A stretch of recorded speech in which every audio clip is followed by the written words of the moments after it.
It's the Love of the Game podcast. I am your host. We are in the building. We are back.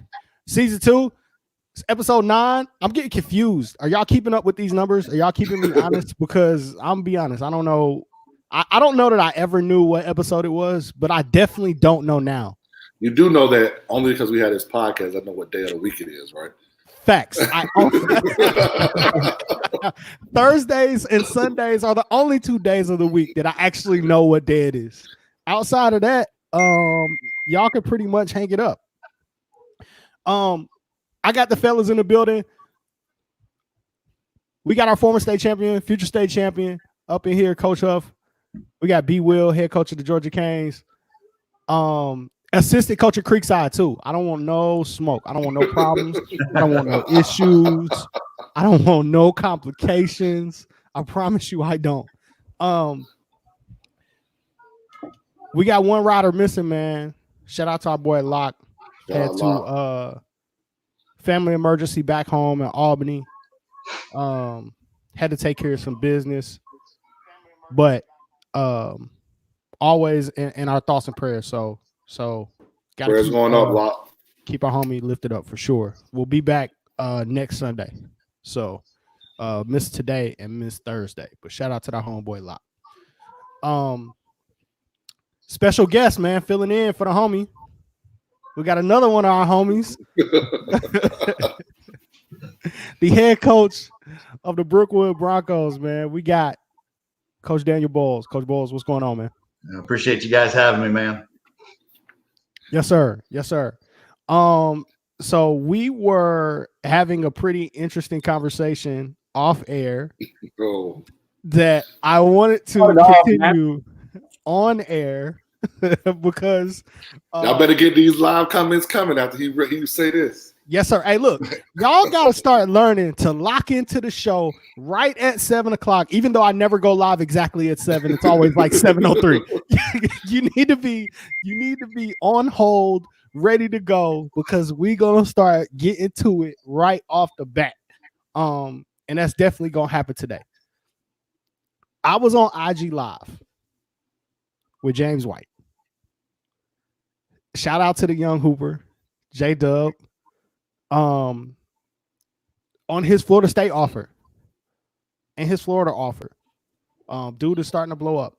But I was on IG Live with James, and we were having this conversation about the best one-on-one players in GHSA because it's quarantine. We're all locked down and we're all bored. But I asked James, who, knowing what his answer was going to be, but I said, hey, young man, who's the best one-on-one guy in GHSA? If I was to put together a one-on-one tournament, 1-on-1 to 7, 4 dribble max, who's winning? He quickly said, Coach, me. Me. So I said, you know me, I said, what if I match you up with AJ White? Who want that smoke? and the young killer. So when I said it, he wasn't even looking at his phone, but I could tell he heard me because he quickly turned his head and was like, "Me, set it up, me." Wow. I'm gonna just toss this out here, man. If we set up let's say we take 12 kids. And we're going to take 12 of the best 12? One-on-one scorers. You know you already in trouble by taking 12. Right? I know. But to make it manageable, right? If we take 12 kids who are the best, who we think are probably the best, some of the best one-on-one players in all of GHSA. Everybody in GHSA is eligible. And we got to take 12. Who do we think makes the cut to 12? Let's have that conversation. I'm not saying this is going to be the official 12, but let's have the conversation of who would even be in the event. 12. Hold up. Yeah, you guys have got me on my phone looking up guys. I mean, we could because there's so many that class is so deep. Well, you ain't talking about class. He just said 12. Yeah, we just said 12. We're talking about 2021. Okay, no, so talking about period. Let's try to make it easier, right? Let's toss out 2020. All right. Because of course we would say Sharif and them dudes would be in it. So let's toss out 2020. Let's just go 2021, 2022, 2023. Okay. Let's get 12 right now. Bruce Thornton. I'm with you.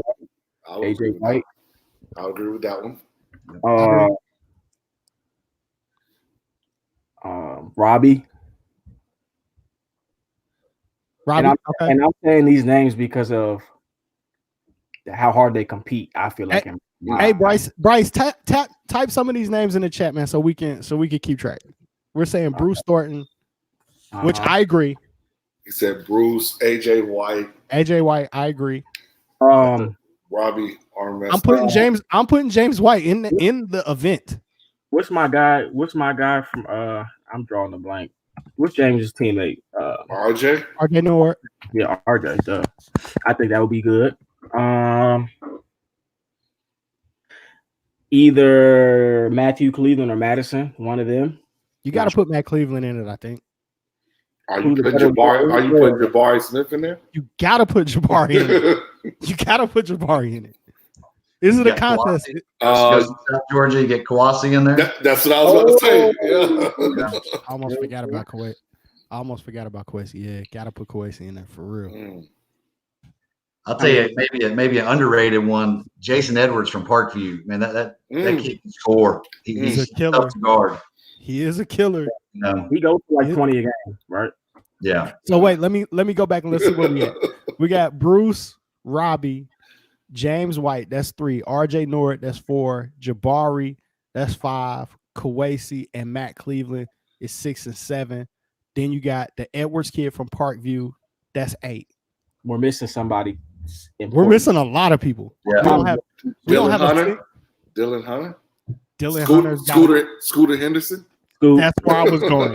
So Dylan and Scooter is 9 and 10. You don't have a single Pebblebrook kid on this list right now. Better find one. Which one you got? I don't know. I mean, as far as who would be the best one-on-one player, probably Danny Stubbs. I think it's Danny Stubbs.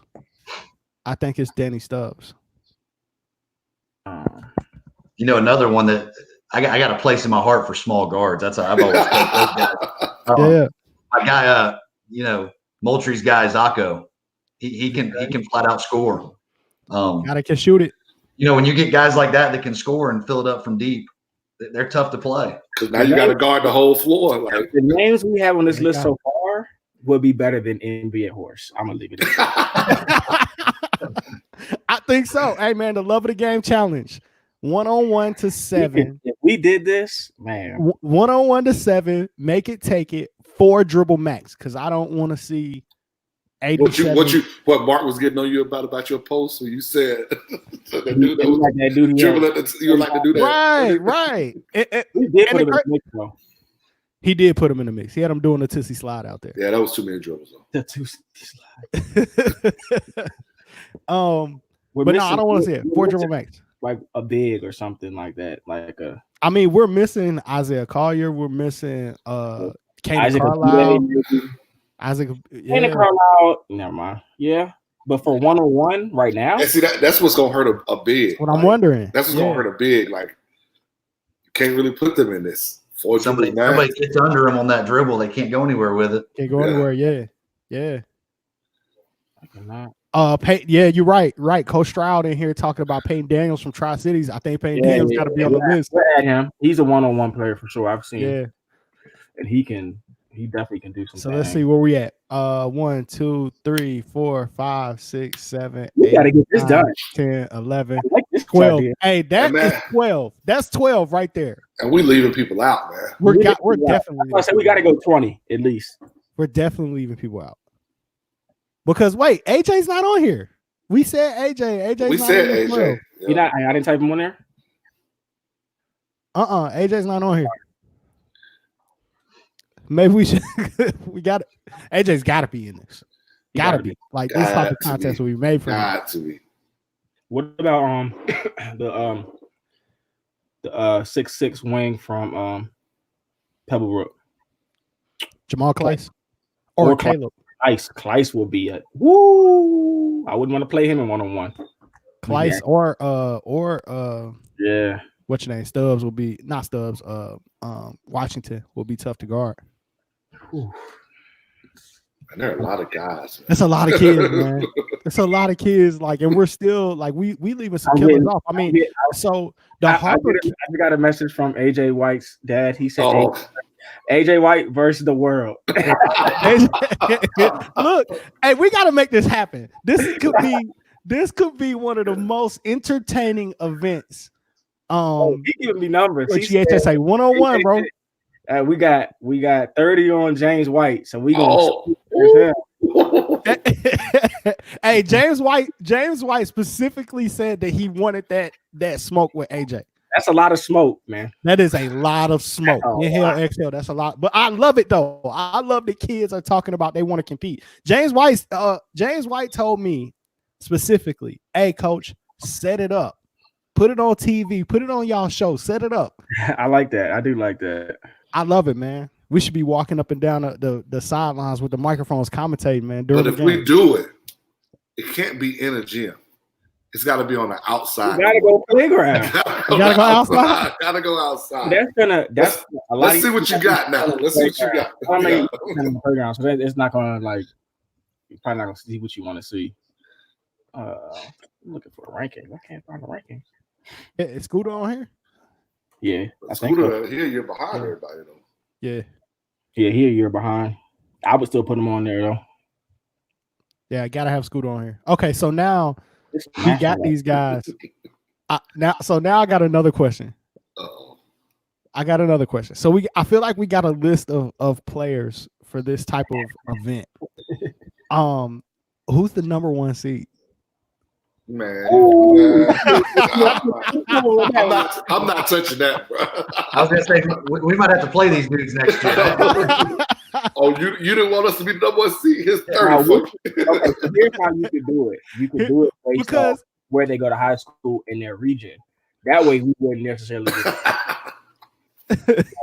Bryce putting that AAU thinking cap on right there. If Robbie and who else is from that area?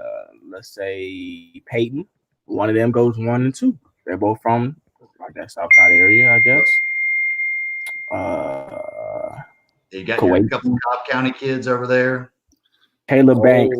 Caleb Banks, high school, 6'7" wing, 2.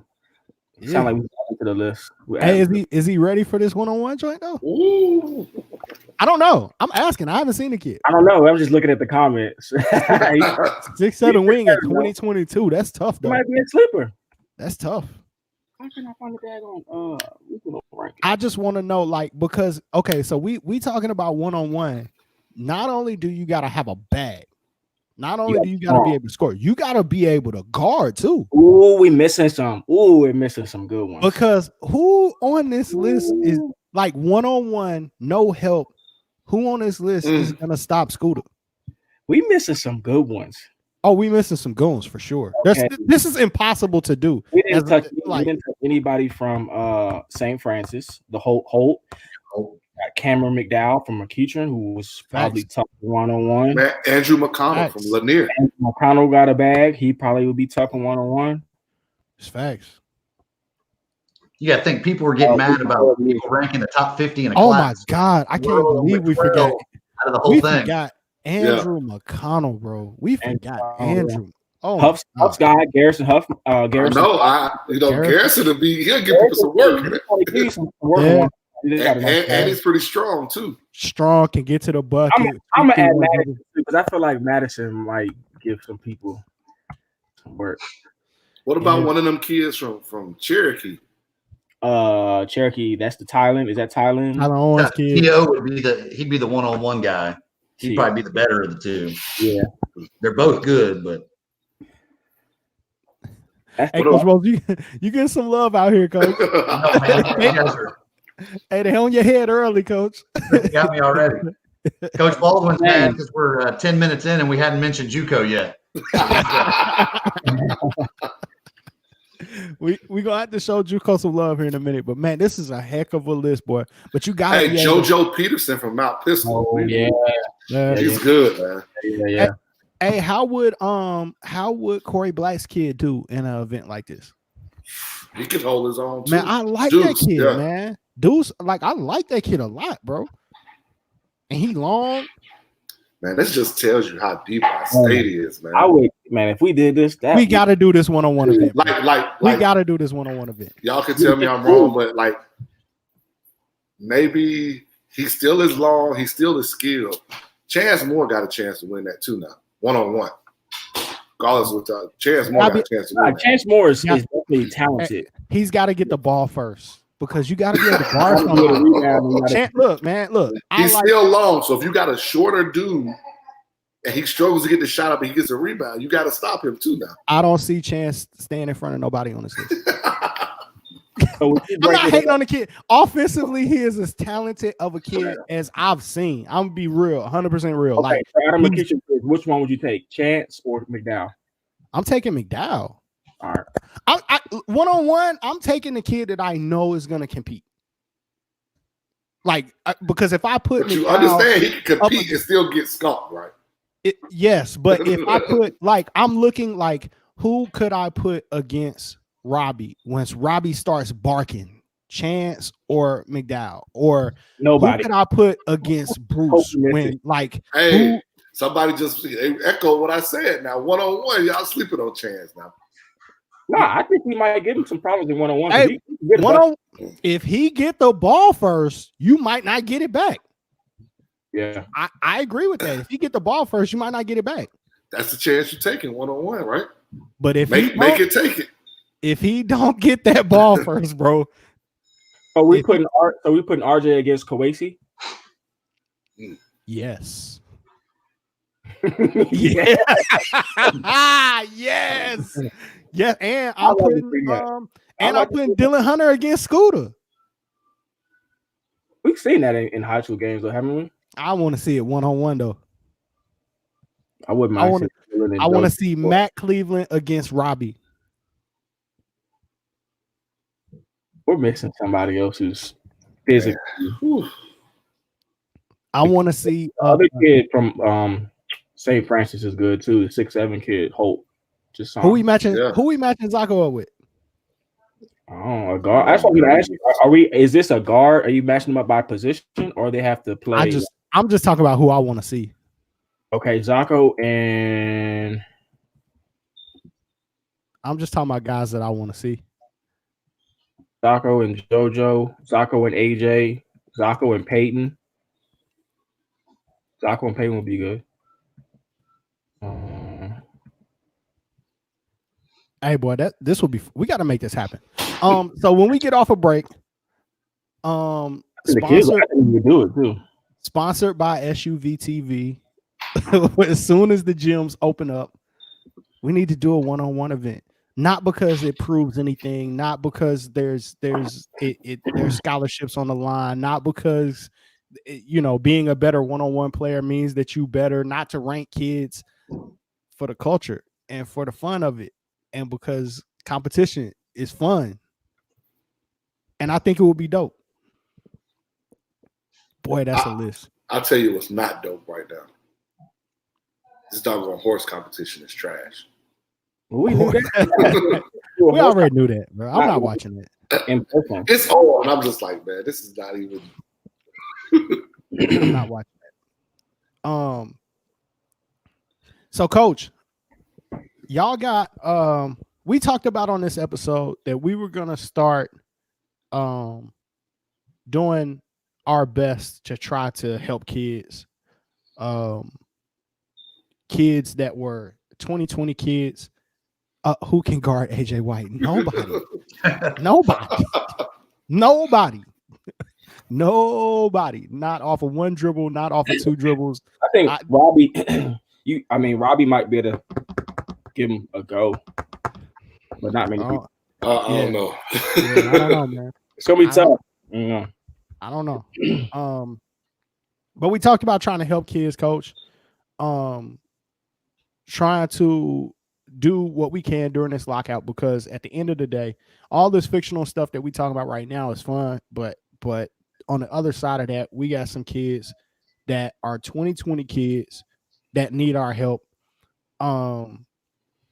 Kids that were dependent upon at least being able to play live period in the spring, to get, their last look before, making a decision or maybe getting their first offer, to try to get in the door somewhere. So we were trying to do our best and kind of show film of those kids and talk about some of those kids, man. And Coach, you actually had one of them, and you got a really interesting 2020 kid that's still available. A true big at that. A big, yeah. Let's talk about your kid a little bit. First, I'll do a quick screen share, man. I'll show some plays, man. Let's show some plays of this kid real quick. Let me see if I can do this correctly. So our viewers, this is how you know we coming up. You're learning new things, sharing screens, showing video. hey. You know what I'm saying? Let's see if I can do this right. Now watch it mess up. Since Huff put all that pressure on me, man, watch it mess up. Come on, PG. Lead the team. Look at that. We got there you it. Go. We got it. Hey, Coach, you could talk us through this. All right. Like you guys said, Varun is a unique kid. Averages almost 20 and 12, first team all region. 6'7" kid. Runs the floor. Can run the floor. He's deceptively athletic. Rebounds like crazy. He's one of those kids that just has he's not going to out-strength you in there. But he's got a nose for the ball. Does a really good job defending, blocking shots. Expanded his game this year. Was actually able to step out and hit some threes for us this year, and he did not do that at all as a junior, but he worked his butt off to be able to get there. That's against Huff right there. So dang, golly, But no, he's a kid that was going to play in the spring with Team Forest, was going to play on that unsigned team with them. And for him getting to play alongside Mutombo, and that was going to be big for him because he is probably a 4-man at the next level. But works hard. Coach Baldwin's on here. South Georgia State was his first offer. They're the first one to get in there. Hey, right here, you see him stepping out, hitting the jump shot. He just put it in. He just put it in the chat. Yeah, he got in there. But you can see, the kid's a competitor. He's worked hard to get better each year. I don't know what his ceiling is, but he's going to work hard. He loves basketball. And he's a kid that I think spring would have given him some opportunities. Right now he does, South Georgia State, I'm a big believer in Coach Baldwin. If you send a kid down there, he will work better for 2 years. He's going to get better. Yep. If you didn't have a Division I out of high school and you want to get better, that's a place you go. Thanks. And that's not against, there's a lot of good junior colleges in the state, but just seeing his track record and I've sent him a kid when we were at South Cobb, sent him a couple since we've been at Brookwood, and every one of them just gotten better. And that's the thing I think with kids is, if Division I is your dream, and I know some people hate on that and talk about there's different opportunities, which there are, but if you're a kid and you want to go Division I and and it's not there, then we got to think prep school, we got to think junior college. So the path for everybody is not the same, which that was one of our big things when we were trying to get Bubba Parham signed a couple years ago. He was player of the year in our league. And he's sitting here, he's watching, Al Durham signs with Indiana, Rayshawn Hammond signs with Georgia. And, me and Bubba and his mom were sitting back saying, well, wait a second. He's player of the year. And, and he didn't have very much at all. And I will say, I do think Corey Baldwin was his first offer as well. The one thing you can say about Corey Baldwin is that if you have a relationship with him, he trusts your evaluation of a kid. He's going to trust you about your kid. He's going to watch him now, but he's going to trust you and he'll take care of him. You're a big kid, Coach. I don't know too many bigs in their whole high school career can say in one season they had 20 rebound games. She had a 30-point 20 rebound game. Unfortunately, Yeah. Yeah, and he had 24 rebounds. When we got beat in the tournament by Parkview, he had 24 rebounds against them. And I think, you guys know this. A lot of times you got to pass the look test. Yeah. Where you look out there and you see somebody with skinny arms, or you see somebody that may not be as tall as somebody. A lot of times they can look, oh man, he's not very strong, or he's not this. But he's one of those kids that it didn't matter, what he looked like, that he was going to come out there and he was going to play hard and rebound. And it's funny where, like Coach Huff just said, I coached in college for 3 years. It's been a while, but I still say pretty updated in a lot of things. And I'm not going to try to sell somebody on a kid that I don't think is very good. I'm going to be honest with them, because that's my reputation at stake. It's our, if I'm lying to people, then they're not going to come recruit Brookwood next time. It's like, oh, he ain't going to tell me the truth anyway. So the thing that's nice with Coach Baldwin, some guys like that, when they actually trust you. And, I had one coach that was, oh, Coach, I watched the first half of your Grayson game and he didn't play real well. So Coach, a lot of dudes didn't play real well against Grayson. Right.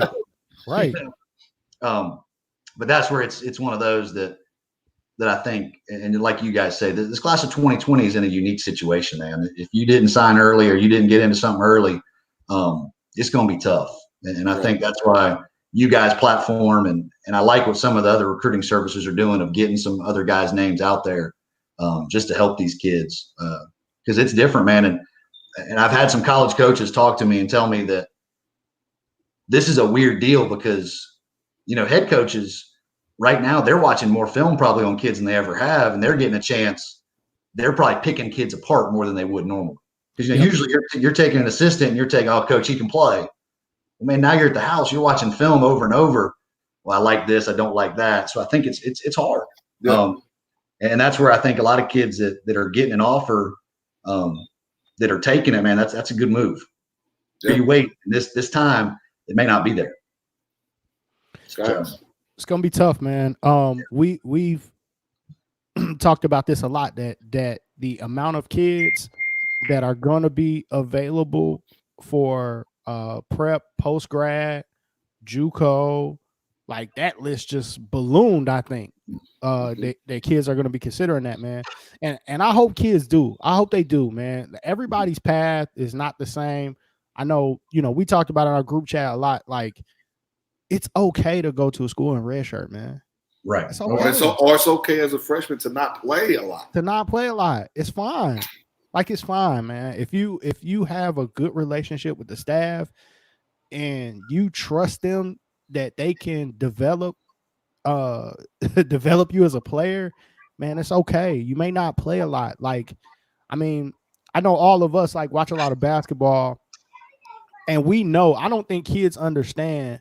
Let's talk about while we on JUCO. Let's stay on JUCO, Coach Bowles, like, because I know you're involved with a lot of JUCO stuff too. Yeah. Kids don't understand that they can't play at that level. They can't just walk in day one and be a star at that level. A lot of kids can't. I'll just say that. The game is so much more physical, and kids got to understand that. Well, I think kids in general. I've had kids before. Oh, Coach, I think I'll probably just go D2. Just go D2. Right. And just D2. There's a reason I'm looking like that. And I'm telling you, the more you take kids to games, when I was at South Cobb, and this has been a long time ago, I used to work, when I was at Southern Tech, I worked for Mike Helfer, who's the head coach at Valdosta State now. Yep. And I remember I took one of our kids from South Cobb down to Valdosta State and watched practice. And about 30 minutes into practice, he turns to me and he's like, Coach, these are grown men. I mean, it was just like, it was an eye opener. And I think with the transfer portal, I think with all those different things, kids don't realize that, man, any level of basketball is really, really good. And whether it's junior college, whether it's Division II, whatever it might be, I think it's kids have just got to. I don't know. I don't want to be the old guy now. Like, we're starting to get that point where now you start talking. But like when we played, there wasn't a lot of AAU, so there were a lot of guys you had never played against. Yep. Well, now our kids might look at it. Oh, Coach, I played that guy in AAU 2 years ago. Man, I scored 6 against his team. He ain't that good. Like, that's the mentality you get of maybe a top 20 kid. And they just don't understand that there's so many good players all over the place that, and in all reality, there's not enough Division I spots in Georgia for every good Georgia kid. And that would be if Georgia teams only recruited Georgia kids. That's facts. But you take Georgia Tech, signs Mr. Basketball out of North Carolina. Yep. Georgia is going to get somebody from somewhere else. So when everybody talks about being slept on or whatever, guys, like, just the math behind it, there's not enough spots for everybody. And and that's where junior college, that's where prep school, that's where things like that become a viable option. If that's your end goal is playing Division I, then chase it.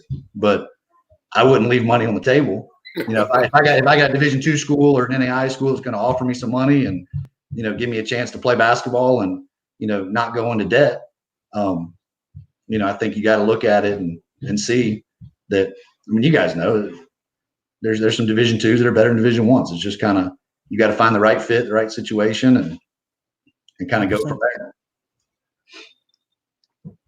I think so, man. I mean, it's definitely kids that most of our league in JUCO is transfers to JUCO. I mean, he's right. No if you go down, I think there's 700 maybe now on the transfer list. I mean, all those guys aren't transferring to another D1.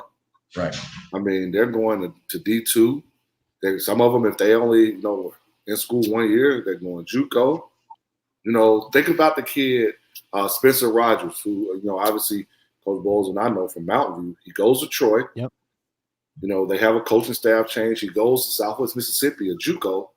Now he's flipped back going to D1 at Kennesaw State. So, yep, big addition for that group too, man. Yeah. And which in turn, our kids got to see that's one less scholarship for a high school kid, definitely in Georgia. When and I know we all do it, and I can't believe Kennesaw State didn't recruit this kid or didn't recruit that kid. And they can't recruit them all. And Ronald Flip Murray. That's right. Flip was a bucket too. Coach Rod. Coach Rod talking about Flip Murray, man. Flip Murray was a bucket too. Yeah, Coach, it's definitely tough. I mean, even like you said, around here, right, where kids don't understand how good Dalton State was. Kids, champions. Yes, and realize that they had Kevon Tucker, another Gwinnett County guy who at East Tennessee State, at Wofford, he ends up there, and I did great for Coach Alex Ireland at Dalton State. But you just got to understand, you're not just walking in these places many times as a high school, just graduating high school and say, "Oh, give me the rock, I'm going to score." No, you're not doing that. I think what CY said last week it hits home again in this conversation. He was talking about recruiting and the type of kids that he wanted to recruit and the type of kids that he turned. Listen now, the type of kids that CY said he could turn into a pro was when I watched you, how effective are you without the ball, right? So taking it back to your kid, Coach Bowles, when you got a kid that can get 20 plus rebounds in a game. And there's no disrespect. Who's in your region, Coach? Yeah, we're Norcross, Berkmar, Meadow Creek. Hey, come on now. That's affecting the game without the ball in your hand. When you can get 20 plus rebounds in a game, Coach, like, hey man, that kids got to understand that alone can get you to the next level. And that's honestly a skill set. Yes. Everybody talks about athleticism. I've seen a lot of athletic dudes who could jump out of the gym who can't rebound to save their life. At all. You got to be able to understand positioning and the ball and just have a knack. I know when I played, I played for Eddie Martin in high school, and it was box out, box out, box out. Man, I boxed out all the time, and then somebody else would fly in and get the rebound. So, you got to have that guy that can box and then go get it, and that's, I think something that Varun has that's, at some point you can't teach that. That's just, it's the Dennis Rodman or whatever you want to look at, a guy that can just has a nose for the ball. Man, I know we're talking about kids, Coach. You just said, so you played for Eddie Martin. Mm-hmm. Bryce, one of the GOATs. Make sure you write that down, Bryce. One of the GOATs, Eddie Martin. Do you agree with that comment? He's one of the GOATs? The one thing I will say about Eddie Martin that I think has made him, what he is today is Eddie has adapted and changed as much or more than any coach in Georgia basketball. When I played for Eddie, we had 4 guys in our team that went and played. 3 or 4 guys in our team went and played small college basketball, Division III NAI. So we weren't super talented. So with us, my senior year, we ran 4 corners most of the year. We were beating people 30-26. We were beating people in the 30s and 40s. My last game of high school, we get beat. Tony Akins scores 44 out of Berkmar's 47 against us and beats us by a couple. But to watch how Eddie's changed from that to giving a lot more freedom when he was at Norcross to, everything he's done. I think, this, like Chris put it up here. There's a lot of people that have talent. We look at every single year and we talk about, who's transferred where, what team has talent, who has D1 guys. Eddie's one with those guys. And that doesn't always happen. It's not always the best team. He's done a good job at, he probably scouts as good as anybody. Probably the best scout. Like his kids will call out your plays right when they start running the action. And they've got now. He does have a luxury. He has a lot of coaches. He has, one of the guys on his staff, Nate Hamilton, actually is a Brookwood guy that worked with us for a year and played at Georgia College. But when you got 3 and 4 assistants that played in college that have been around the game, and he can give them a scout and say, "Hey, man, go get this." Well, now you're playing somebody, and they know your favorite sets, and they know this, and I know for a fact they scout the whole state tournament. They've got that bracket. They look at that bracket. They know who they got, where they're going to get them. This year, it was Kell, it was Warner Robbins. They know the teams they're going to play. I think you got to put him up there as one of the best in Georgia ever. I would think. Gotcha. Heck, our court's named after him, and he didn't even win the state title at our place. Hey man, when you get a court or a building named after you, man, it's a little tough to argue. Yes. Let's man, let's go to another kid, man. Let's show another kid some love. Coach Huff, you had a couple. Man, you had one. Coach, you dropped the name in the group chat, and everybody was like, "Yo, yes, that kid right there." You want to talk about the kids that you had? Yeah, let's talk about the one that I dropped in the group chat, and that's London Riley from Discovery. Really surprised that his recruitment is kind of slow right now. I think he has one solid Alabama A&M offer. Definite shooter. I think maybe people have ranked him as maybe the best shooter in 7A or something like that. But kid can shoot lights out. He's more athletic than people think. He can defend. He was that region's player of the year. He made a bunch of all-state teams. So we can kind of show the clips of London Riley. Yeah, man, we got it. Hopefully my bandwidth withholds. I know. It stopped on us. Hold on. Uh-oh, Bryce, we're finna get on him about his bandwidth now. Oh, man. Yo, it's getting ugly, too. Yeah. Hold on.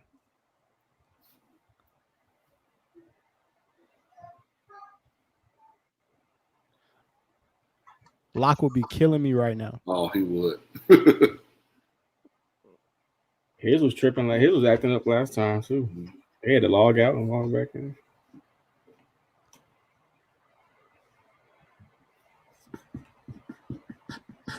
Hey, let me cue this one up, Huff. Okay.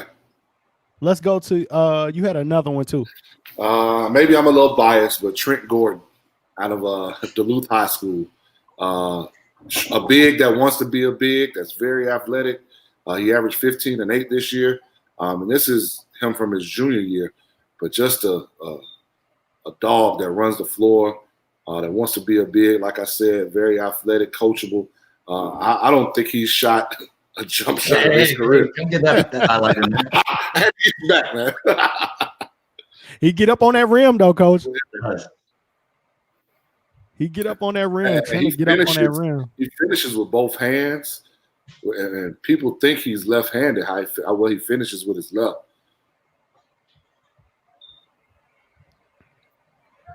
Ooh.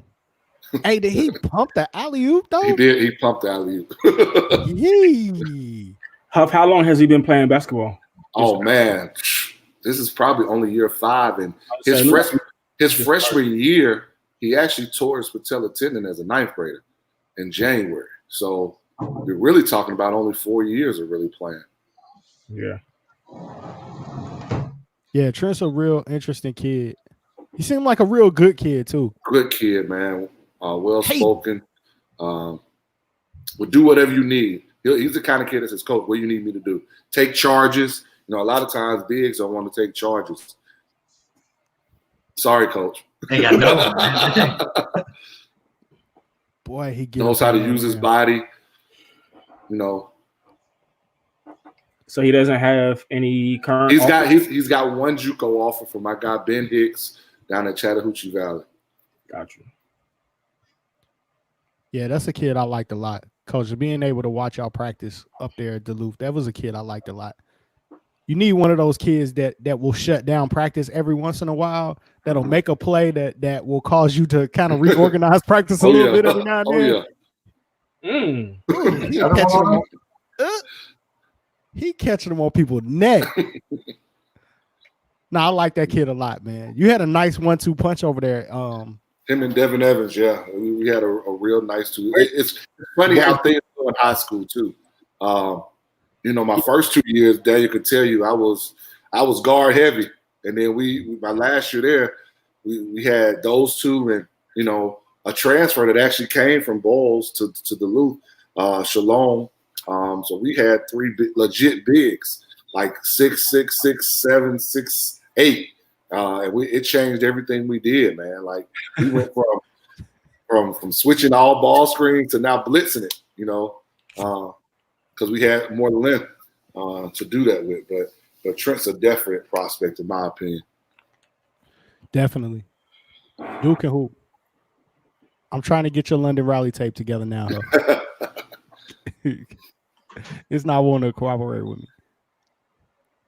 I like what Chris just said. Shout out to Devin Evans, who balled out at Southwest Mississippi. Great example of going JUCO, and it's helping his recruitment. You know, Devin didn't have a Division I offer at all. I mean, for a kid that was all region, a legit 6'7" who could step out and shoot it, he goes down to Southwest Mississippi, and you know his recruitment is blowing up, and he's still got tons of potential to even get better. And it's I mean, Corey, don't get mad. There are a lot of different JUCOs you could choose. I mean, we've got some great ones here in state, whether it's Corey, whether it's Rico at Central Georgia State, Central Georgia Tech, excuse me, whether it's Coach Garnett down there at where is he? South Georgia Tech. South Georgia Tech. You know, we got JJ, who's up at Georgia Highlands, who's got some kids. So we've got a lot of in-state JUCOs that a lot of these kids need to start looking at. Like, don't sleep on them. They got dudes who can play, and names of people that you thought, oh, he was really good in high school. Yep, he was. And he's balling. Jay Crowder. Jay Crowder started. Oh my God, yeah. It's definitely kids that can hoop. I mean, Corey has a kid that's playing at App State right now that did real well for App State this year. Who played JUCO? O'Shawn Williams, I think, who's doing real well. Coach, I got another kid that I want to show some love to as well. A kid up there in that Gwinnett area that is kind of flying under the radar, a really good combo guard. I'm just flat out downloading London Riley's highlights. I got you. I'm going to get these highlights to you. Let's go. Okay, I got it. Forget this bandwidth, man. Just straight download, bro. My download speeds is booming. Download speeds booming, dog. Let's get this London Riley off. And if you're bringing that up, you know, shout out to Corey Kaysen over at Discovery. London Riley's a kid who just came up in his program too now. Like a kid who, as a freshman, maybe, okay, he's all right. All right, you got to worry about him coming off a screen to being a dude on his team. Like, that's development right there. We got Coach Goins jumping in here. Coach. Yo, what's Coach? What up? Coach Goins, what's popping? Oh, I can't call it, man. I can't call it. Happy Easter to y'all fellas, man. Happy Easter. Happy Easter to you, man. Happy Easter to you, man. We got Coach Anthony Goins on online with us, man. Assistant coach over at Clemson. Coach, you live on air. We are was just showing love to some kids, man. Shouting out some 2020s, trying to help some kids get some looks. No doubt. So we're gonna kind of keep going with that for a couple more minutes, man. You can hang out with us, and then we're gonna kind of blend you in with us. I'm gonna show these London Riley highlights. Huff, I got you, bro. Don't can't put me in a pinch I can't get out of on the fly, dog. Right. That's why you the PG. That's you why know you what the I'm PG. saying? Making a pass ahead, dog. Hold on a second. Yeah, now talk to me nice. Talk to me nice. I got these highlights going. Okay, we about to show London Riley joint. Boom.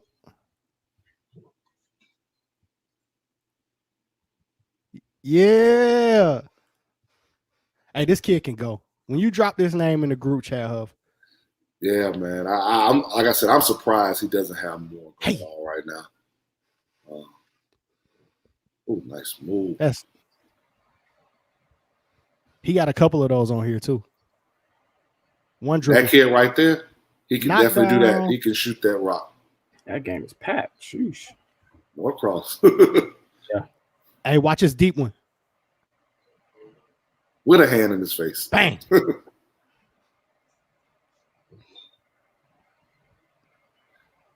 I like this kid, man. A lot of times as coaches, we talk about potential. And sometimes that's a scary word because we don't, you don't want to have unused potential. But I think the potential with this kid in the next couple of years would be really, really great. And it's crazy because London Riley was a kid that got overshadowed at Discovery for a couple of years too. Like he was flying under the radar over there at Discovery with the Jaden Walker kid, and they had another kid that was over there. Big Leslie. Last year, then 2 years ago, had the kid that went to ODU. I can't think of his name right now. London Riley can definitely play. Huff, how big is he? I can't remember. 6'3". He's that big? Yeah. Plays under control, man. That's not a kid. London Riley's not a kid that you just gonna get to go outside of himself all the time. Who did he play AAU with last year? May have been Team Georgia. Yeah, I like that. I think he's a kid too. That I like that, coach. If he actually learns how to use a little bit more of his athleticism too, then you'll see a lot more of that potential come out. He's good. Oh yeah. When you take a kid like that, if you're a player of the year in any league in Atlanta, you've done something. Yeah, right. And especially in that league this year, I mean, with North Gwinnett and Collinsville and some of them, I mean, you got to be able to go. Facts. When Bubba went to VMI a couple years ago, everybody asked, and Huff was the same way with Flagler. Mm-hmm. Coach, were you surprised he was successful? Right. Guys, these dudes go against Division I kids every single night. Yep. I mean, you look at like a kid like Adam Flagler or London Riley. How many nights was he guarded by a Division I kid? Facts. So it's not going to be when he gets to the next level, he's going to be in shock. I mean, we talk about it, and him and Devin Vasile used to go toe to toe each time we played Peachtree Ridge. Yeah, when I had Adam, and I know Bubba was going up against those guys at Norcross. And I mean, who did he drop? Bubba dropped something versus Kentucky. Who was he dropped 40 versus in college? 35 against Kentucky when he was at VMI. And people were texting you like, "Oh my God, I didn't know he was that good." Georgia basketball, fellas. Yeah, that's when you get the apologies from coaches, man. Oh, coach, man, I should have. Exactly. Yeah. I got one. I want to shout out to Elwood Moore. Elwood is a kid from Lakeside DeKalb, 6'2", 6'3", combo guard. Got a little wiggle, got a little shake in his game, but can shoot it. Got good size. Elwood can play. We played him the last 2 years. He can play. Definitely can play. So I'm gonna show a little bit of his stuff, man. Available 2020. Elwood's got a couple offers, I think. D2 level offers still available. I think he's over a 3.0 GPA. I can't remember exactly what his GPA was. I think he's 19 on the ACT. But a good kid that could definitely play, man. And he's at Lakeside, you said? Lakeside DeKalb. Lakeside Shout out to Academy. Coach Bassett. Coach Bassett is the coach over there. Yeah, shout out to Coach Bassett. Also, shout out, man. He's a Hoops Hidden Gems kid. So shout out. This is a Dave Jones kid, man. Shout out to Dave, man. Finding gems all over the state, man. Dave finding gems for real. Dave finding guys that I ain't never heard of before he tell me. Here we go. This is Elwood Moore. Little Jimmy pull up. I love those, man. Give me that little 2 dribble pull up going left. I love that. Break you down. And these highlights are against Berkmar, who really gets out and guards you. Right. You know, that's 6'7" Jalen Deloche shooting over right there. Now he's making contested jump shots. Yeah. Yeah, these are tough plays, man. These are tough plays. Finding open guys.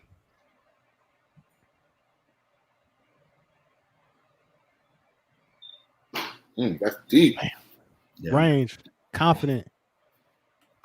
Up on the rim. Oh, up on the rim. I definitely wasn't expecting that. Now. Up on the rim. Get up there, young fella. Bang. He's one of these kids, man. I like him because I feel like every shot looks the same. And I know that's a small thing to say, but not everybody shoots the ball the same way every time. And he's one of the kids that's really consistent with that. When I can tell you, when you're scouting against him, before we play him, every time he shoots it, you feel like it's going in because of that. You know, every shot he takes, it worries you. Hey, that layup package. Yeah, that was tough. Doesn't Lakeside have a kid that's like 6'8" too? Or am I tripping? They got the kid inside. They got a big kid who's a step out shooter. Gotcha. Yeah. But I like Elwood, man. Good kid. Good kid. And guys, this is what we were talking about earlier, is that there's so many good kids in Georgia that, you know, there comes a spot. There's not enough spots for all of them. Man, it definitely gets tough, man. Like, and we still got more, you know what I mean? Like, we still got more kids that we can show. Definitely a lot of talent in the state, man. When we talk about kids that can play, but that's another kid, you know, got grades, qualifier, that with potential. That what I like about him, coach, is from everything that I've heard, he just wants to play at the next level. Like, he's not a kid that's holding out, you know, feeling like, oh, I'm high major, or oh, I got to go here, I got to go there. He is a D-free player. Like, I just want to go to school. I just want to play ball, you know, and have an opportunity to play at the next level, man. Shout out Coach Stroud, said he's a really good player. Coach Stroud must have played against him too. For sure.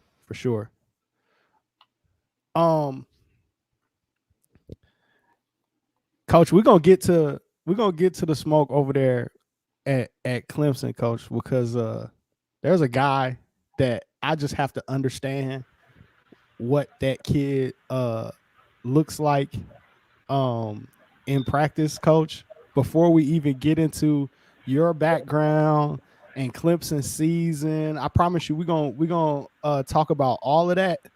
All but right. Y'all got a kid that when I was watching tape, I gotta know what's the story. Because yeah, I should have saved some of his highlights. Hold on a second. Listen, this kid, John Newman. John Newman, coach. Yeah. What is going on? It's funny, man. I was so John's in my position group. I was actually just on we do a position group meeting every Sunday. But man, John's one of those kids. It's funny, man. You guys have all been around him. You know, Coach Huff is Coach Pros and all of that. Like, but you know, and it's up to him what level he ends up getting to. But I think the great thing about him right now is he's really, really hungry. Can you guys hear me good enough? Yep, yeah. We got you loud and clear, coach. All right. He's really hungry, but like super athletic. It's what's crazy is so I'm originally from Greensboro, you know, where John is actually from too. John's dad actually sold my parents the house that I grew up in. So like his like our families have known each other for forever. He knows all my aunts, my uncles, everything. So it's actually been kind of cool. Like he went to school, his dad went to school with my mom and dad. So it's actually been kind of cool to coach him. But like, you know, just one of those kids, man, where I think he's just now starting to realize, you know, really what his potential could be, you know, after making some big time plays and having some great games versus, you know, like the Louisville's, the Florida States, Carolina. I mean, you know, to go into the Dean Dome. I think he had 18 in the Dean Dome, and a kid, you know, he was on the same AAU team as Leaky Black. Like they played AAU together, and Leaky started on that team. And for him to go in and have 18 in that game, where he's like, okay, well, you know, maybe I can do this thing, you know. So I think the light is starting to turn on for him, which is always, as you guys know, as a coach, it's always refreshing when you start seeing the light turn on a little bit for them. When the things that you've been telling them that they can do, you know, the light kind of clicks on, like, okay, well, maybe he's right, and maybe I can do these things. And now, which for him, it's about taking those flashes that he saw and that everybody saw from him in the sophomore year, and kind of really putting in the work to develop that confidence even more, so that consistency comes with it. Because confidence is all about what you know, right? Like you can study for a test all day long, and I know this, you know, I know this material. So him putting in the work every single day allows him to have the confidence, because I can go into the game like I know I can do this because I put in so much work at it. For sure, man. I see that kid doing stuff. Like I had to call my kids in the room, coach. Like watching that dude play. Like he kind of gives me the same excitement that I got from watching Kevin Porter over at USC. Like understanding that the picture is not fully painted yet. Like it's not done. It's not complete. Like this is a developing player still. Yeah. But a developing player that can do like some special shit. Like that's not normal. Some of the stuff I've seen this kid do. 100%, man. He's, you know, and again, I think that light is really clicking on for him. And you know, it's funny. You know, we kind of made a couple adjustments to his shot, and it was really just paying attention to the details. And that's what, you know, what I talk to the guys about all the time is, you know, developing habits that are going to allow you to be successful in the most difficult situation. Like you paying attention to, you know, the details of what finger the ball is coming off of, and holding your follow through every single rep. Because in the game, there's so much chaos. Like there's people running at you, you know, there's somebody at your legs, there's fans. You can't control all of that. So your body's going to go back to exactly whatever detail that you was focused on, your body's going to go back to that. So, you know, I think the thing for him, man, is taking all of those things that he's able to do and capable of doing and adding the details to it. And once that happens, then you start to see those special things and those things that he's capable of doing more and more often. But, you know, man, a great kid, great family, extremely coachable. And, you know, he's a joy to be around as a player, because you know what he can be and you can coach him to what he should be, not what he is. Hey,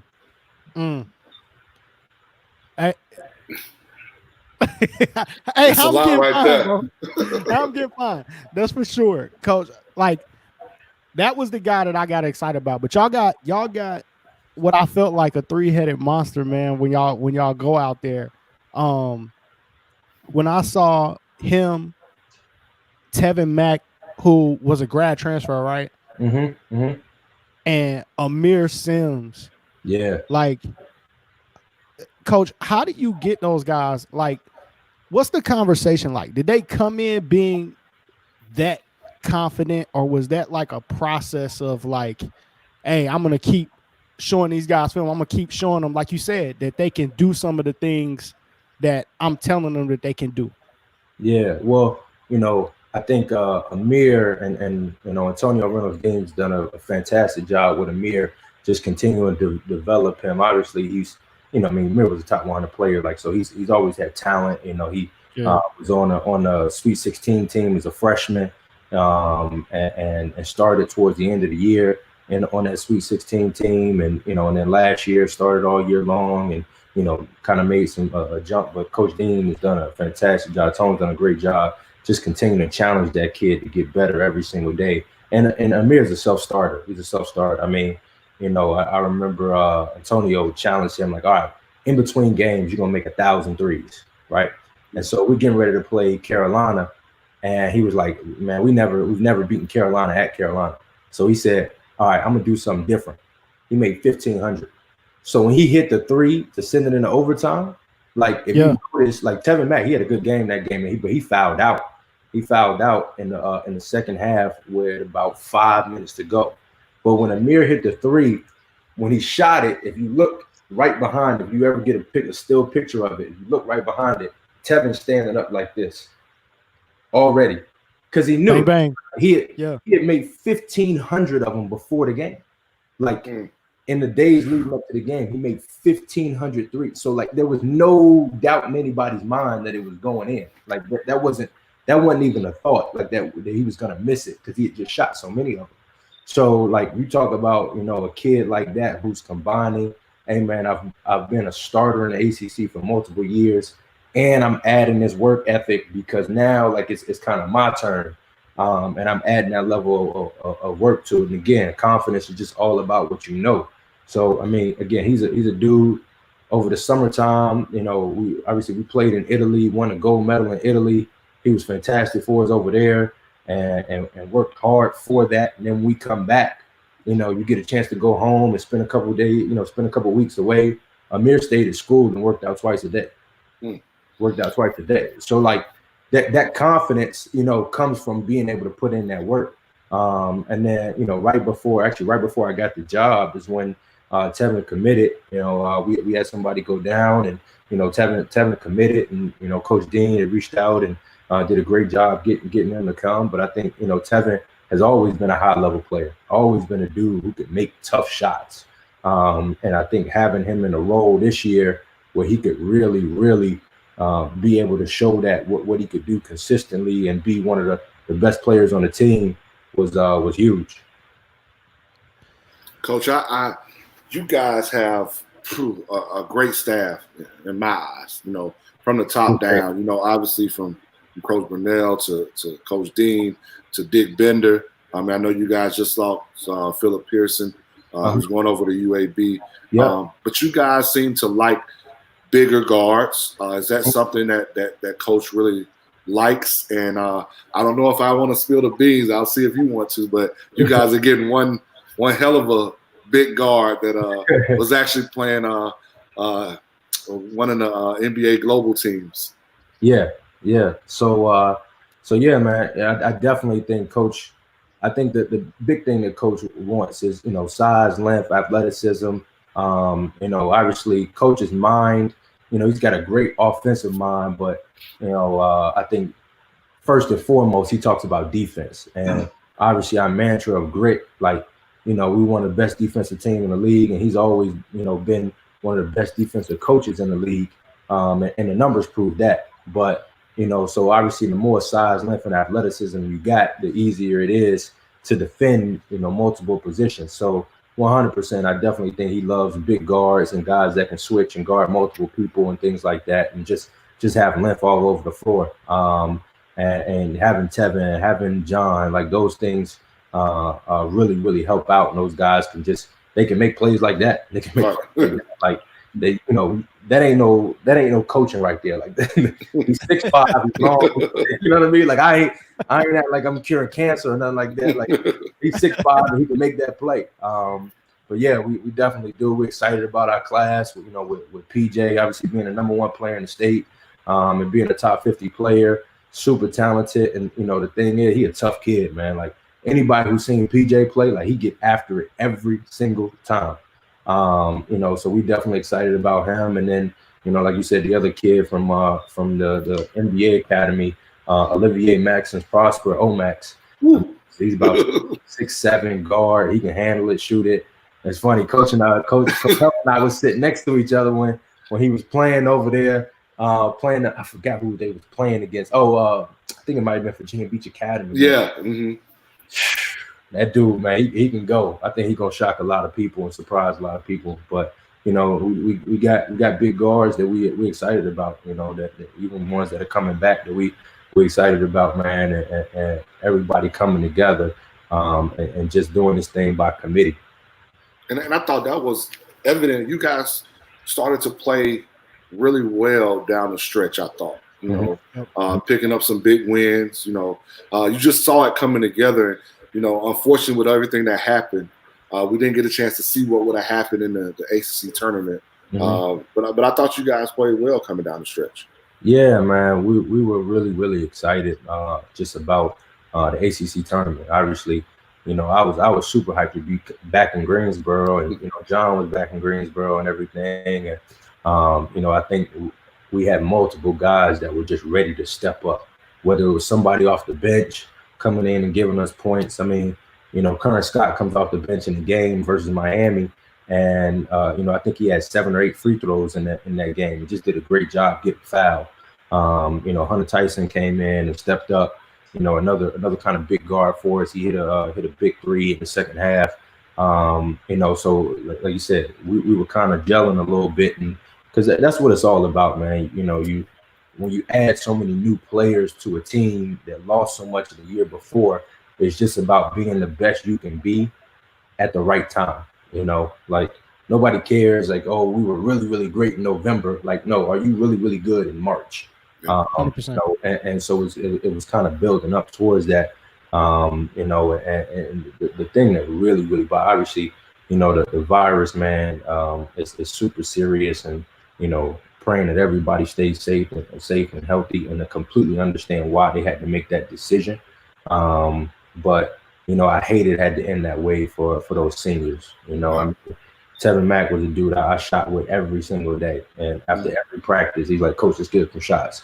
Let's do this. Let's do that." We've been working on some, mixing in post moves for him, just to diversify his game some and everything like that. And I hated it had to end that way for him, for Curran Scott, even for we had a grad transfer walk on Paul Grande, like who was great in practice for us and worked his butt off every single day. And it's funny, man, those guys end up being so important to you, but they never get any of the credit because you don't see them on game day, and their game days are like being the other team, scout team. Yep, right. It comes in practice every single day.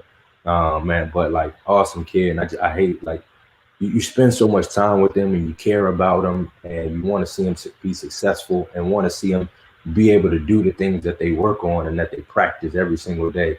And I hated it had to end abruptly like that for them boys. Coach, last week we talked about post grad and prep schools, and me obviously knowing you, I know your background and having been at that level and having been a different level other than Clemson and now at Clemson. First, what can you tell us about the difference? Because Mondre is still trying to understand about the post grad prep school thing. Tell us the difference in that, and then tell us what you see as you've been on your journey coaching of what we can improve from the grassroots level to the high school level, getting our players to get better so they can be better for you guys at the college level. Yeah. So I coached in prep school for 3 years at the Salisbury School, and I was extremely, extremely fortunate. So I was an assistant there. The head coach had done a great job. When I walked in, we had a point guard from Maryland that was a repeat junior who ended up going to Bucknell, starting 3 years at point guard for Bucknell.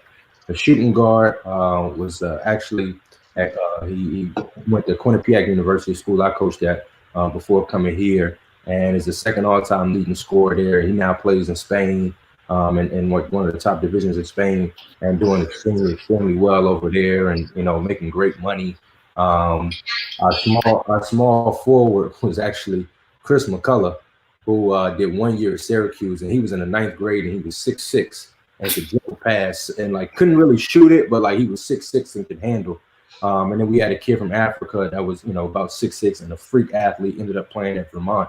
But like that was what I walked into. So like You know, this dude's beating stuff off the glass and everything. Like, you know what I mean? All I gotta do is coach these dudes. Like, so you know, like, you know, we was going to scrimmage, you know, some college JV teams and running them boys out the gym. Like, this coaching thing is all right. Pretty easy. That's all I gotta do. So you know, but the thing that I saw, which was great, was the competition that they had every single day in practice going against each other. Like, it made them so much better, so much faster. And then just the access you had to them because they lived there. They lived there. Like, dudes was coming over to my house and, you know, I was cutting their hair and, you know, they come over for dinner. So you develop a different type of relationship with that kid. You know, we had, I was crazy back then. It's funny. I talked to some of those dudes, man, and I was like 23, 24 when I'm coaching. So, you know, I'm trying to do everything. But we had 6 a.m. lift with them boys. They would lift and do conditioning at 6 a.m., go to class. And then, you know, we'd have workouts in the afternoon after class. And then at nighttime, they would come back after they study hall and they play pickup from 9:30 to 10:15, go to bed and get ready to do it all over again. So you're gonna make jumps. You're gonna make jumps. And I think that's one of the benefits of, you know, being able to, like, if you have to go, especially do a post grad year. Now these guys were all repeat kids. Obviously Chris came in as a freshman. But Ryan, the point guard, he reclassed and repeated his junior year. And then the same thing with the shooting guard who ended up going to Quinnipiac. But, you know, I do think it is beneficial. Like, if you need that extra year, it's definitely not a bad thing, because you get to just challenge yourself at a different level every single day, because the guys on your team every single day in practice, like, you don't have any choice. You don't have any choice. You know, and so I do think there's benefit in, and especially, like, man, Atlanta and Georgia, period. There's just so many players and so many really, really good players that people don't even know about. That, like, just being able to give those kids an opportunity to be seen a little bit more during a post-grad year, and just give them a chance, man, because it's D1 players just roaming around down there in Georgia, just all over the place, you know. Like, shoot, I remember when I was at Yale, you know, I was coming down there, and I'm like, dang, man, Jordan Usher, good gracious. Like, you know, and it's funny, we played Georgia Tech, and I see Jordan's like, Coach, what's up, man? Like, you know, before he went out to USC, like, his 2 official visits was Yale and USC. Like, you know what I mean? Like, I'm going down there, like, you know, college sexton, like, man, you know, he hadn't hit the spring yet.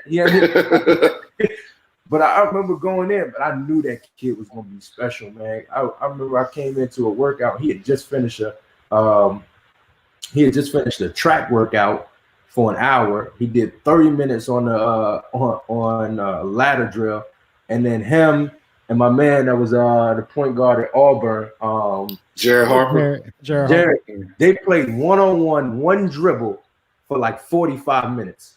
Like, it was unbelievable. But, like, you know, again, just being able, for those kids who do need a post-grad year, man, it's a great opportunity.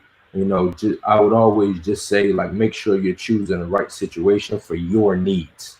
Don't choose a prep school just because of a name. Choose it for your needs and what's going to help you. If it's exposure, make sure you go to a place that's going to play in the tournaments that is going to give you exposure. If you need to get tougher, go to a place where it's like, hey, man, these practices are going to be war, and I don't have any choice but to get tougher. You know, if you need to get bigger and stronger, go to a place, hey, they got a great, you know, strength and conditioning program. You know, they got a strength and conditioning coach. Like, I'm going to be able to get bigger and stronger. So it's essentially like choosing a college. You got to go where you're going to be able to excel. And what do you think is something we need as grassroots, AAU, high school, to get our players better for when they get to your level? Well, man, I think first and foremost is all you guys have done a fantastic job. I mean, you know, with all your guys, and they come in and they're continually getting better because y'all boys own them. Y'all gonna coach them. Y'all gonna coach them. And I think that's number one is just having coaches like yourselves. And I know there's a ton of them, especially around Georgia, like yourselves that are on these dudes and about coaching them, not just about basketball, because the sooner that they can figure out that it all comes together. Like if you're a dude who's like, okay, we can't count on you just to do your homework assignments, it's gonna bleed over into the court at some point. You don't know when, but it's gonna happen at some point. So like having coaches like yourselves is huge. And then I would say just continue like you guys already do, is just be on them about the details of things, like touching the lines, turning in homework assignments on time, respond with a text message, or if a coach texts you, hit them back. Yeah. Like if I texted you, it's a response that's supposed to come back. Like that's the way this thing works. It's not like, oh yeah, I saw it, but I forgot to respond. Like no. Like this is real world stuff. This is how it works. And the more and more those things happen, I think the better prepared they are for college. And then really, man, obviously you get dudes that are talented, and just teaching them to be fanatical about the fundamentals. Like what playing off 2 feet means, why you shouldn't drive the ball back to where it came from. You know what I mean? I got to get it to space, and again, I know all you guys are doing those things, and that's why your players are having success at the next level. But I always think that, as guys come in, those type of things are always sometimes a shock for them, of like, hey man, you have to think when you play too. You know what I mean? And then just understanding how the smallest of details, how, like when you're off the ball, how your right foot matters and why it matters, because you can't see your man. Like I'm off the ball, I'm on defense, my top foot should be up. Like I need to, because I need to be able to see my man, so he don't cut back door on me and dunk it on me, and I don't end up on Sports Center. I'm like, and so harping on those details of things, and the more and more they can start to focus on those details. And then I would say the other thing is getting these dudes on a schedule. And everybody says they want to be a pro and things like that. The more and more that they can be able to hold themselves accountable to a schedule, like I wake up at this time, I get breakfast, I go get a workout in, I'm shooting with coach before school, I go to class, I do this after school, I do this, I do that, like, and they can hold themselves to a schedule. The easier the transition is, because they're used to it. And those are the guys who end up getting ahead, because they just end up doing all this daily work of just getting 1% better every single day, and just keep chopping at that stone. And before you know it, that thing breaks. And again, you start seeing those situations where a kid that you've been telling, like, man, you could be good, and they get on that schedule, and they all of a sudden they go, oh shoot, I got, I'm doing this now, I'm doing that now, and now you see this big jump from them. So I think all of those things are huge in terms of just continuing to develop the high school athlete to be prepared for the next level, and them understanding that it's not just basketball once you get up to the college level. Like, can my coach depend on me? Preach. Coach, one thing I saw, and you brought it up, Coach, telling them to fall in love with the fundamentals. Y'all were one of the best cutting teams that I've seen on film, man. Y'all got a lot of buckets on backdoor cuts, man, for layups, for dunks. Like, how do you get all of these super athletic or gifted guys to come together and not only, but to cut to score, which man is a nightmare for me at the AAU level, but for the passer to have their head up looking for that cutter, man, to score, man. Talk about how you guys get that stuff in. Well, I think Coach does a great job of just getting them to understand that somebody can't deny you and stop you from cutting backdoor. Like, you can't do both. And then being able to read the back of the head, like Coach talks about a lot of times, like, you know, you got to be reading, you got to be off the ball, ready to make a play. And then the other thing I think is, you know, the ball handler having their head up. We talk to them about being aggressive to go score. Like every single time you catch the ball, like you should be thinking you're going to score, because that's the most dangerous dude. Not the dude who just catches it and looks around, but the dude who you think he might shoot it, he might drive it. I don't know what he's going to do. So I got to be aware. And as those guys go to make plays and somebody steps up, and that's another thing that, you know, the high school athlete has to continue to get better at, to be prepared for the next level, is I'm going to be aggressive to score, and then understanding the decision of, like, when somebody steps up, I got to stop and be ready to deliver a pass somewhere, because if I got somebody coming to me, then somebody's open. So just that reading of it, and we talk a lot about and work a lot with those guys about making decisions on the ball and off the ball. And I think first and foremost is Coach emphasizes cutting hard. And you know, again, if a guy's denying you, like, you know, you don't got to fight with him the whole time. Like, yeah, you're going to try to get open, but if he too high, just cut.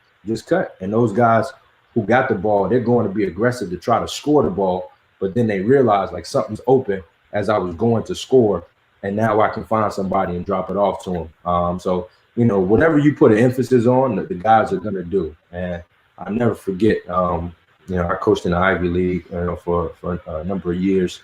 And I was talking to Coach Amica once, actually before I even got into the Ivy League, but he said the difference between college and pros is college, they're going to do exactly what you practice. Whatever you practice, they're going to do exactly that. So, like, if you put an emphasis on it in practice, like, they're going to go out and do it. So, you know, like I said, Coach does a great job, and, you know, we try to follow his lead of just putting emphasis on being able to cut and just get yourself some easy baskets. Because again, the team, they can't deny you and stop you from cutting. Hey man, I saved a bunch of y'all clips. I gotta show my kids, man. I saved a bunch of y'all clips. Like, hey, we gotta get better at that, man. Before you got on, we talked about having like a one-on-one tournament with, like, probably, we just, some names on the top of our head, probably like top 20 to top dudes in the state, right? Mm-hmm.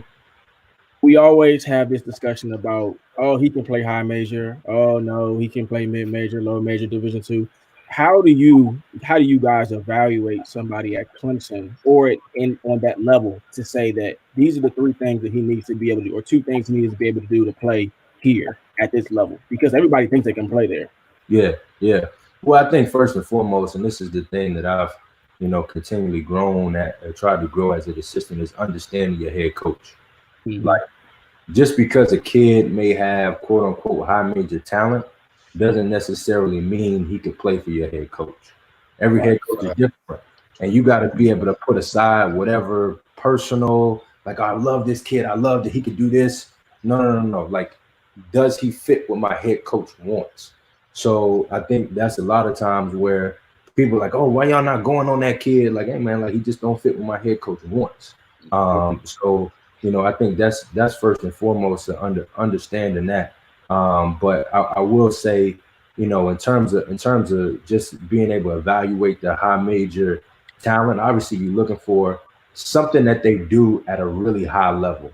Because you see dudes that, like, you're like, man, that kid going high major? Well, like, he shoots the ball like a high major dude, and he's got, you know, size and length. Again, you can't teach size and length. Like, I don't care what you do. You ain't stretching nobody out. You can't do that. And then for some dudes, you just be like, you know what? That dude is a ultimate leader, and, like, he has an innate that he can score that ball. And I do think the gap between, especially like mid-major, high major, you know, and sometimes even low major, like, it closes, especially as those guys who that's why you can see transfers, like, they went to a low major school and then they go to a high major school and they still contributing and doing well. I mean, you guys, I heard you guys talking about it before, but a guy who started out at a, you know, low major, mid major, like, now he's at a high major and he's doing this thing there, and they're like, man, we didn't think he could do that. He could do that. Like, that kid has always had an innate ability to just be able to put the ball in the bucket. Point blank, he's been doing it since he was 5. Like, it just is what it is. Yeah. So I think a lot of times, man, you got to be able to walk into a gym and not necessarily be able to look at somebody for their ranking, and not be able to look at somebody for, you know, he does this. Like, shoot, man, I remember coming to see your guys, Bryce, man, and just walking away and being like, man, them dudes can play. Like, they can play, you know, and you got to not be afraid to maybe go against the grain and trust your eyes. You got to trust your eyes. I mean, when I was at Yale, we had a kid. He's in the league now. Mie Oni. He actually left the Ivy League early. First player ever to leave the Ivy League early and get drafted. But like, this was a kid who his senior year in college, right before his senior year started, he committed to a Division III school. Now, mind you, he's in LA. There wasn't one D1, D2, or D3 school that wanted this kid in the entire state of California. He was headed to a Division III in Massachusetts. His point guard commits to a Division I school. And he like, wait a minute. So I led the team in points, rebounds, and assists. And I'm going D3. No. Coach, they called us and say, hey, man, he gonna decommit. We popped in that film. We was like, yeah, we'll take him. We'll take him. 7-foot wingspan, and he was out there drilling threes and Euro step dunking on people. We was like, we'll take him. Send him to prep school for a year. I go to watch him in a tournament in Rhode Island just to check in on him and everything. He playing against the kid William Gabriel that went to Kentucky and elite. Coach, 53.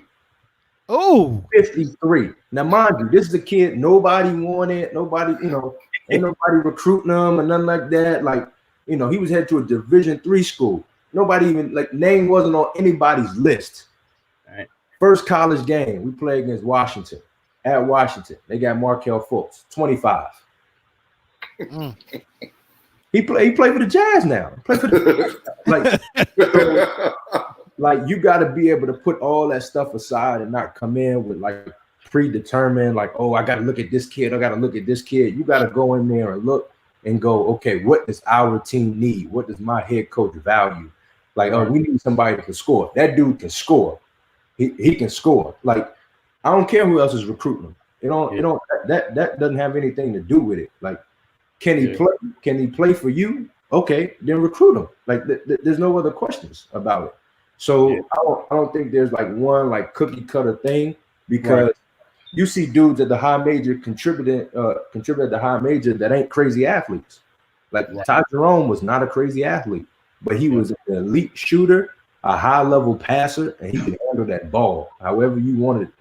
I remember coming to you guys practice like over the summer. You guys had a point guard. I forgot where he came from. He's the perfect example of what you're talking about. He wasn't very athletic, but he was super smart. He made the right decisions. And that just leads me to say that like a lot of these kids want to go high major, but they haven't even been to a practice. Some of them probably haven't been to a game, and they don't realize how difficult that level of basketball is. Even in practice, like the drills you guys were doing, the shooting drills. I mean, it's tough, man. And your head coach like broke everything down, and he was on them like for 2.5 hours. So even for kids who at the mid-major level, it's like, that's not easy, man. It's not easy. And you got to be comfortable with that, being on that spot, being on that roster as a kid too, just as much as the coach. Yeah. And so for the kids who like, I want to play high major, they got to genuinely ask themselves, what is it that I bring at an elite level consistently? Because that's what it's all about, consistency. And for some kids, you know, it might be like, hey, man, that kid is a tough kid, and he makes tough plays consistently. And we can, you know, figure the rest of, like, you know, West Virginia had the point guard, like, that's playing in the league now. His name slipped my mind. Carter. Like, you know, I read the story on him. Consistently tough, can guard that ball. And, you know, he going to get up in you. He going to make you turn. He going to frustrate you. He going to make your whole game a living hell. And, you know, he did that at an elite level. And he was a competitor and got better at the other things. You know, and for some dudes, it might be shooting. Now, you know, for some dudes, you might bring shooting at a high level, but you have to be able to do some other things too. Like, I got to be able to guard, you know. So being able to guard at the high major level is a huge thing too. Like, can you keep somebody in front of you? And everybody does it a little differently in terms of like how you've been able to keep. Some dudes can get all up in you. Some dudes can just figure out like I just keep myself in front of you long enough and I make you take a bad shot. But I do think, first and foremost, you got to find kids that fit your program and fit what your head coach wants. And again, for the kids who are striving to play at the high major level, find what you bring to the table consistently, and whatever that is like, I'm a high level passer, I'm a high level shooter, high level athlete. And if you're a high level athlete, you got to be able to, again, bring another thing to the table, because this game is about skill. It's about skill. Like, just being a high level athlete does not get it done. So guys, let's take a little bit of a break and kind of show a couple more kids, man. Bryce, I know you had a couple kids that you wanted to show too. Yeah. I've got one more as well, man. Let's show some kids some love again, as we try to show love to these 2020s, man, that have lost some time in recruiting. Bryce, you got your kid up, or you want me to go? I'm gonna try to pull it up. I don't know if Coach Corey Baldwin's still on, but he actually was very interested in Dayon James, 6'5", 2 guard or wing, shooting guard, whatever you want to call him. Pretty athletic. Probably would have had a good spring. I'm trying to see if I can pull it up now. Can you see it? We got you. All right. Yeah, he's a lot more explosive than I knew he was until I saw him practice and kind of saw him at the On the Radar camp. He's got a nice frame too. In a tough situation because of the virus and all that stuff that's going on. So, looking at all options, looking at prep, he's looking at junior college, looking at whatever the best option is, Division II, Division I. But he can really shoot. Yeah. I was just agreeing with you. Yeah. Quick release. For some reason, he kind of reminds me of Danny Green. I'm not sure where I got the comparison from, but kind of a catch and shoot kid. But like I said, he really he's pretty athletic, more than this film might even show. Another kid that shoots just a pretty ball, man, too. Yeah. Like, coming off, like another one of those kids where we talked about Elwood Moore, where it's like every shot looks like it going in. Dayon's another one of those kids from that range. I mean, he's shooting it effortlessly from that spot, those spots. You know what I mean? So he's knocking it down. And it's crazy that this kid went 4 years and kind of unknown. You know what I mean? Like, because he can at least play low major. You know what I mean? If he was on the scene a little bit more. So that was the one that I found. And then there's another kid. There's a few other kids. The point guard from Wheeler, Nash Kelly. He's pretty tough. Very good kid. Yeah, he's tough. Kind of built like a running back. Gets downhill, and he's a winner. That's the one thing that I look at too. He's won a state championship, led his team to state championship. So those two, and then Perry Robinson from Kennesaw Mountain, 6'7", wing forward, can go too. So now Perry has some offers, correct? He has some D2 offers, and he was offered by Alabama A&M probably a month or so ago. Gotcha. So he was going to play with you, right? He was going to play with you. Yeah, his plan was to play in April and then make a decision. So not sure what's going to happen now, because a lot of things have changed since then. So he scored 40 versus McEachern. Yeah, he dropped 40 on McEachern. He's legit 6'7", can handle the ball. Needs to get bigger, needs to get in the weight room, but he has the skill set to definitely play at the next level for sure. For sure. Gonna finish inside. Yeah. Good group of kids, man. On you, yeah. Good group of kids, man. Good group of kids. I got one more big that you stole. Yeah, maybe. But great minds think alike, right? Yeah. This kid in the same situation, another kid that was going to be looking to play, had a couple of D2 offers, was going to be looking to play in April before making a decision. Academic juggernaut too. Yeah, 3.9. You talking about 3.9 GPA, 6.7. 3.9. Sheesh. Yeah, 3.9 GPA, man. Moultrie kids don't be playing, man. Oh, you don't get in the grades from Moultrie. You ain't playing. I can tell you that right now. No games, boy. 1080 SAT on the rim.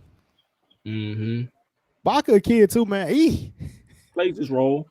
Yeah, I like kids that can score, contribute to the game, that you don't necessarily have to run plays for. And Baca's one of those kids. Like, I'm gonna get it off the glass. I'm gonna finish. You don't necessarily have to run stuff. He can step out. He can step out a little bit too. He can. He's developed that. Became a little bit better of a ball handler, where you can trust him to put on the floor more than once. From Catawba, right? Yeah, he had Catawba early. Yeah. Not a kid that you're gonna have to worry about after practice is over. Like, he's been in one of those tough programs where, you know, they got a strict schedule and he's gonna have to, you know, be accountable in the classroom and outside the classroom. So, but 6'7" runs the floor like a deer and can finish with both hands, man. Like Coach Goins said, there are so many kids in this state of Georgia, man, that can play. You know, that if Raymond Baca is in any other state, he's probably, you know, a D1 kid. It's probably they're probably all. It's tough to evaluate, man. Tough to evaluate. Good player, good basketball player. So shout out to the Big South tournament. You know, getting a little love there. for sure. But yeah, wanted to show those plays, man. And shout out to all the coaches at GHSA, man. Like, for the fact that when we want to do something like this, that we can get film, that we can get clips, that there's no, you know, animosity and all that stuff. Like, you know, there could be a lot of mess going on in the community sometimes, but like this was really easy to try to do. So hopefully it helped. You would be surprised that there are a lot of other states that don't have what we have when it comes to coaches coming together. And it's been said to us in numerous avenues, you know, surrounding states wishing they had organizations or things like this that could bring players together and help players get better, get offers, you know, everything. Yeah, Coach, and we don't want to get you in no trouble, Coach Goins, man, by showing players, man. We don't want to get you in no trouble, but we're just trying to help our kids. I ain't got nothing but time anyway, but looking at film too. So, but you know what, man? I think, obviously this speaks to the type of dudes that you guys are, that you're willing to do this, and you know, it's really a selfless thing. If you're a good person, you're gonna get behind it, because what you're doing is necessary.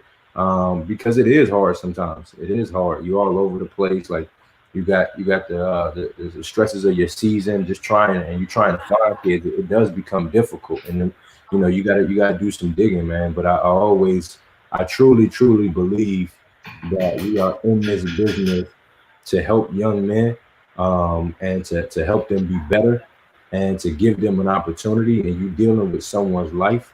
And I've never been a person like, oh, I ain't recruiting them, so forget them. Like, just because I ain't recruiting them, I mean, like I wrote down every single name that you guys have talked about. And if I get a call, but like really, if I get a call from somebody and like, hey man, we looking for this, but shoot, I got this kid right here, man. You should probably take a look at him, whatever it may be. Like, that's what it's all about. Like, you know what?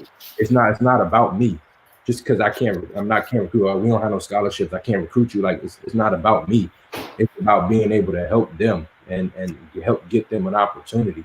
And however I can do that, I'm always down to do it. You know, whether it's telling a prep school coach, hey man, this kid's still available, he needs one more year, or telling a college coach, hey man, this kid's gonna be really good.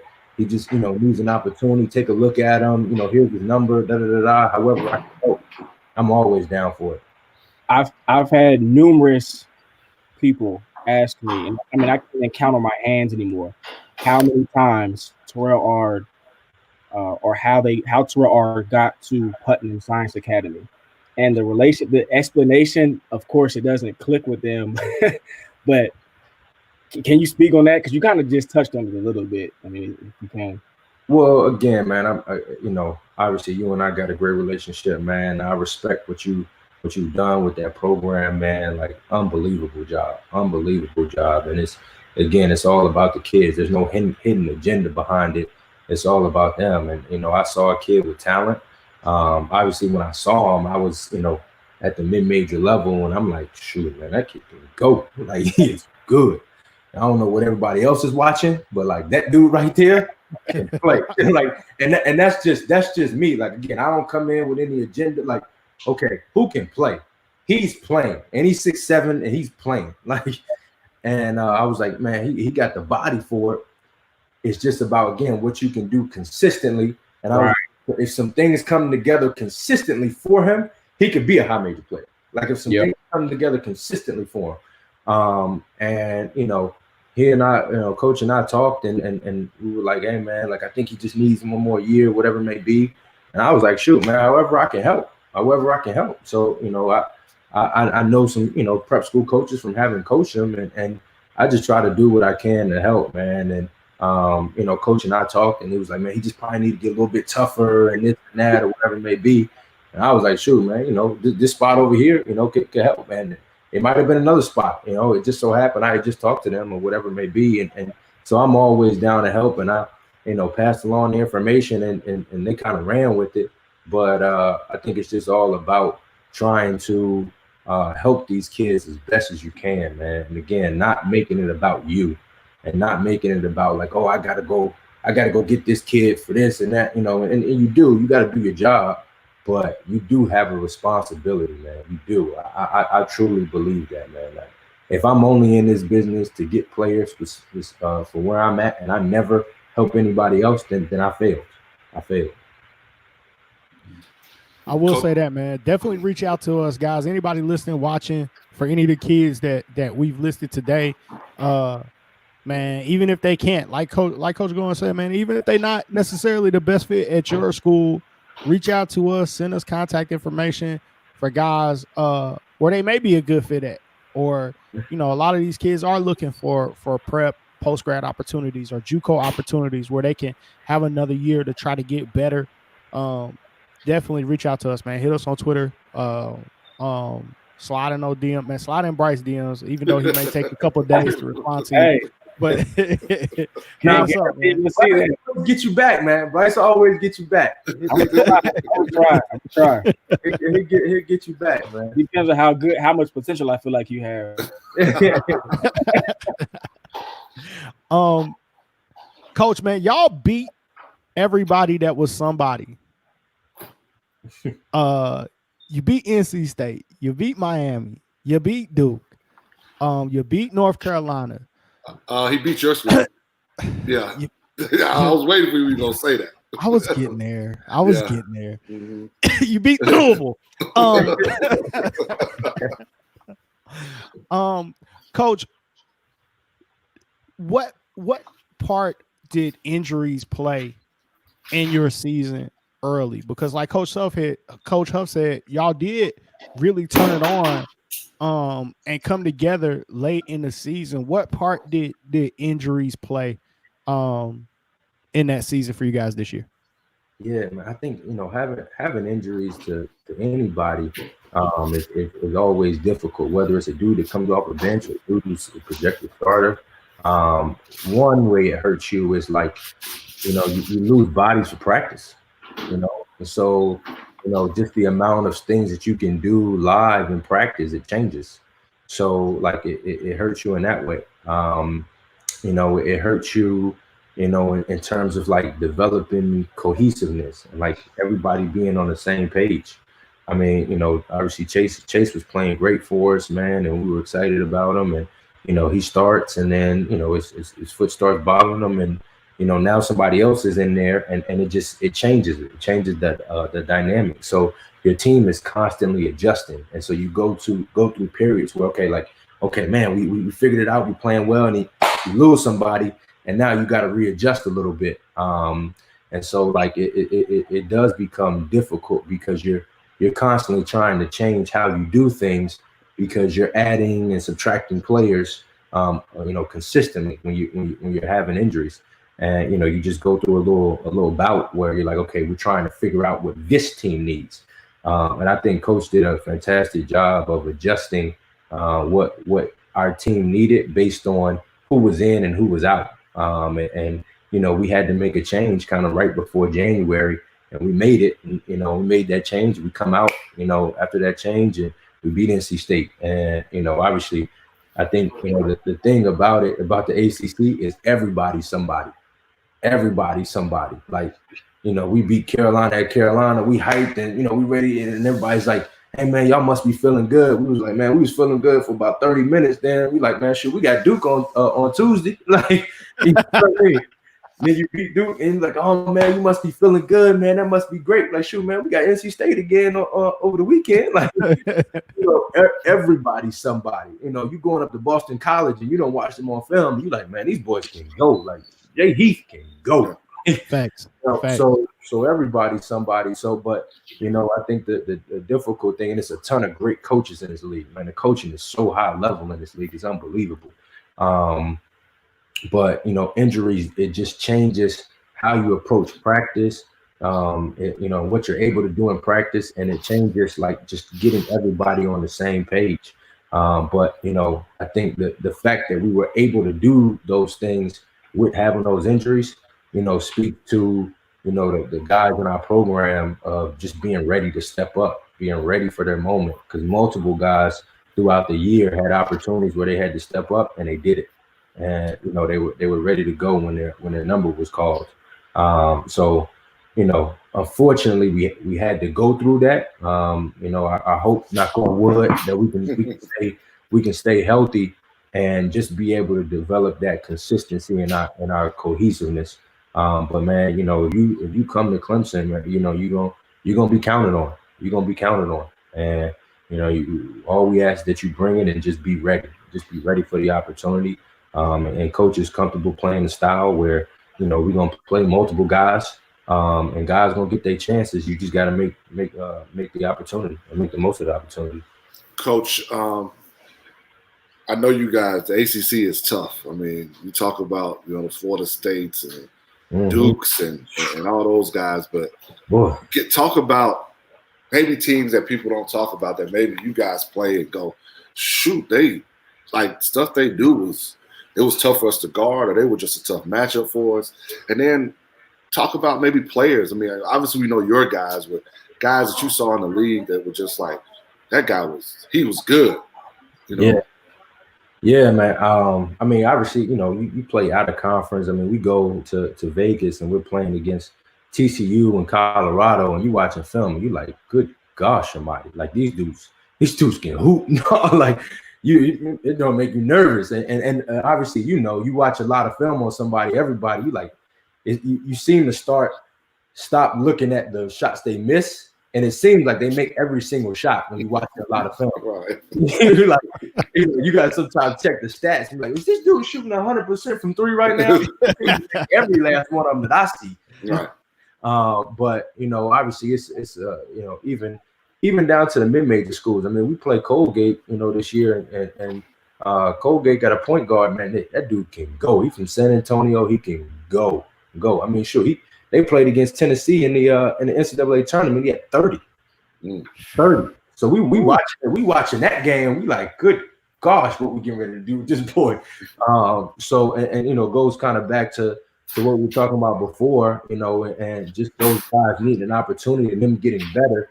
And that gap closes, like Bubba, like he gets an opportunity, the gap closes, like, hey man, he can contribute at that level, he can do it.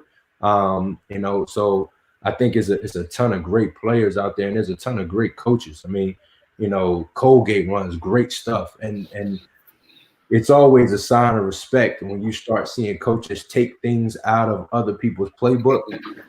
And I want to say every single team that we played this year, we took something out of their playbook, you know, because it's some great coaches. It's some great coaches, and they do a fantastic job. I mean, you know, even over Presbyterian at Q, doing a great job. Doing a great job. Like, he wants good stuff, man. You know, I think he's really establishing that thing the right way and pushing forward the culture and everything. And, you know, shout out to him. Keep going, man. He's doing a fantastic job. But like he that team, they had stuff. I was like, man, that's pretty good right there. I like that. I like what he's doing over there. And then even around the league, like, you know, you look at the Florida States and you're like, oh man, they just put a bunch of athletes out there, whatever it may be. Like, nah, coach is running good stuff. Like, they got a lot of stuff in too, but it looks subtle. So you got to pay attention to it. And you're like, okay, they doing that intentionally, you know, but he understands his guys and puts them in a position to go be successful based on who his guys are. You know, like I said, Boston College they run tough stuff, tough to guard.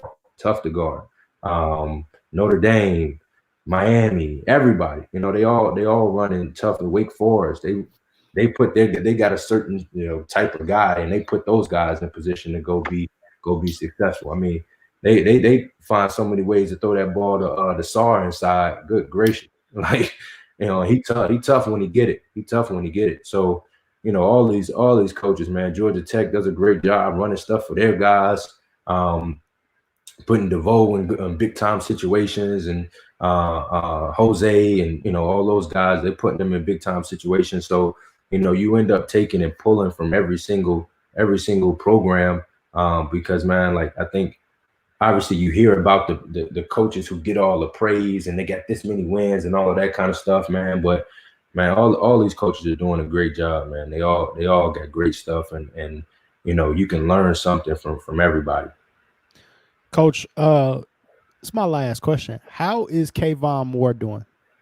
He's doing well, man. He's doing well. You know, I think the hard part for him was, like, his body was still adjusting to, like, that injury. You know, like, that's a hard injury, man. That is a hard injury to break your leg, man. And, you know, just trying to come back, and, like, initially it's not all there, but in your mind it is. Like, you out there, you're like, no, I do this. But I think the biggest thing, man, is Kayvon is one of the best people. Like, he is a good person to his core. And you know, like, that kid is easy to coach, man. And, like, he just got a good heart. And, like, you know, he comes into practice every single day. You know, the guys on the team love him because he's got a great attitude. And, you know, again, he had his moments. You know, obviously, you know, Tevin was huge for us this year. He was a fifth-year senior, so he had been doing this thing and been doing it at the high level for a long time. So, you know, he was huge for us, and being able to make shots and make tough plays and just understanding the game. And Kayvon hadn't played in 2 years. He hadn't, you know what I mean, from being injured. He hadn't played in 2 years. But I think the thing for him is that, like, he became a guy who was like, all right, like, I can go out there and I can switch 1 through 5 and I can guard everybody. And when we play Florida State at our place, he comes in the game, and we had been working on, we call it a back foot pivot. And, you know, been working on it. He comes in the game, he gets a steal, he pushes the ball, and they go to block his shot. He does a back foot pivot, dude flies by, he gets a layup right there. Then a couple plays later, he gets a deflection. They come down, we drop him off a pass, pump fake, gets another layup, 4 huge points. I mean, we won the game on a game with him. We needed those 4 points. You know, first Syracuse, we win the game basically on the last second shot. Kayvon Moore was in the game. Amir Sims was on the bench. We put Kayvon in because we could switch everything with Kayvon. Kayvon's guarding, he gets the rebound, pushes the floor, and drops it off for the game winner, you know. So, you know, it's just all about, and I think that's what guys got to understand is when you get to college, sometimes your game does change. And what the team needs from you. But it's all about having a great attitude and being able to be a star in your role. And attack that role every single day. And then as you attack that role, like maybe your rope becomes a little longer. Maybe, you know what I mean? Like, okay, oh, he's doing this. He's defending at a high level. You know, now he's, you know, giving him a little more leash on this and leash on that or whatever it may be. But, you know, man, just a great kid, man. I love that kid. He's a joy to coach and a joy to be around because he's got a great spirit, man. And you want to go to work every day with guys with good spirits. Coach, you got on the podcast tonight. You talked about your position group has a group chat that y'all do, or you know, meetings y'all have every Sunday. What's your weeks or what's your days look like? You know, now that unfortunately we're in this pandemic, what does it look like for you? Well, you know what, man. I think first and foremost is I try to keep myself on some sort of a schedule. I'm a regimented schedule type dude. You know, I don't just work well with just like I got stuff over here I got to do. I got stuff over here I got to do. So just trying to I get up at the same time every single day, and I got a 9-month-old daughter. And like, you know, probably the first week I was a little kind of down because I just missed so much time with her. And there was so much that she was doing that I just never even got a chance to see because you're gone all the time. So like being able to wake up and, you know, go pick her up out of the crib has been huge for me, huge. Pop and I go down for, you know, I'm fortunate. I got my little man cave upstairs. I come up and do some work. But I go down for lunch and see her. But, you know, just being able to get up and try to find a way to get a little better. Like as a coach, my opinion is, and I talk to the guys about this all the time, is I can't ask you to do something that I'm not willing to do, right? Like I can't ask them like, hey man, you got to get out there and work on your ball handling with your left hand every single day for 30 minutes if I'm not willing to try to find a way to get better too, you know? So I challenge my guys to consistently be creative in ways to get better. So shoot, man, you know, I make sure I get a workout in and you know, trying to make myself better. I'm watching podcasts and talking to other coaches about like, hey, what are some things you do with your guys? Talking to contacts and relationships that I have in the NBA. Hey, what's some of the things you guys are looking for? Just like you guys are asking me, like, hey man, what's some of the things? Really, some of the things that I'm telling y'all are some of the things that the NBA dudes are telling me that we need in order for them to be ready at that level. So like everything flows from there, you know. So I'm telling y'all the same thing. And so it's not even just about like, you know, hey, you guys are doing this to get them ready for college. Like for those guys who got aspirations of being pros, like this is what they're saying. So, you know, just trying to find a way, reading books. Like I just finished this book called One Word That'll Change Your Life. If you can check it out, man, definitely check it out 100%. You know, awesome books, a short read too.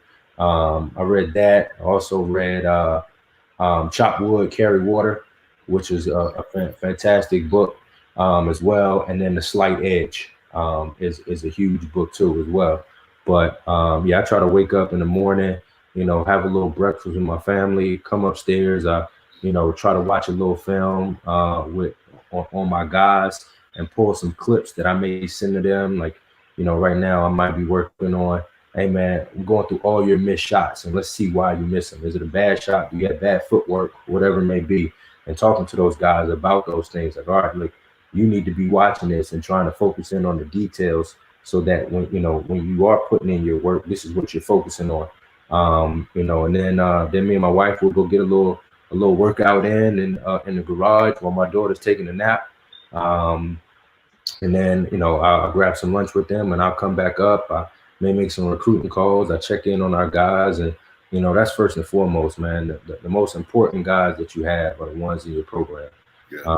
And because you promised their families that you were going to be there for them. And just because you're not right there in front of them doesn't mean that they're not your responsibility to help them.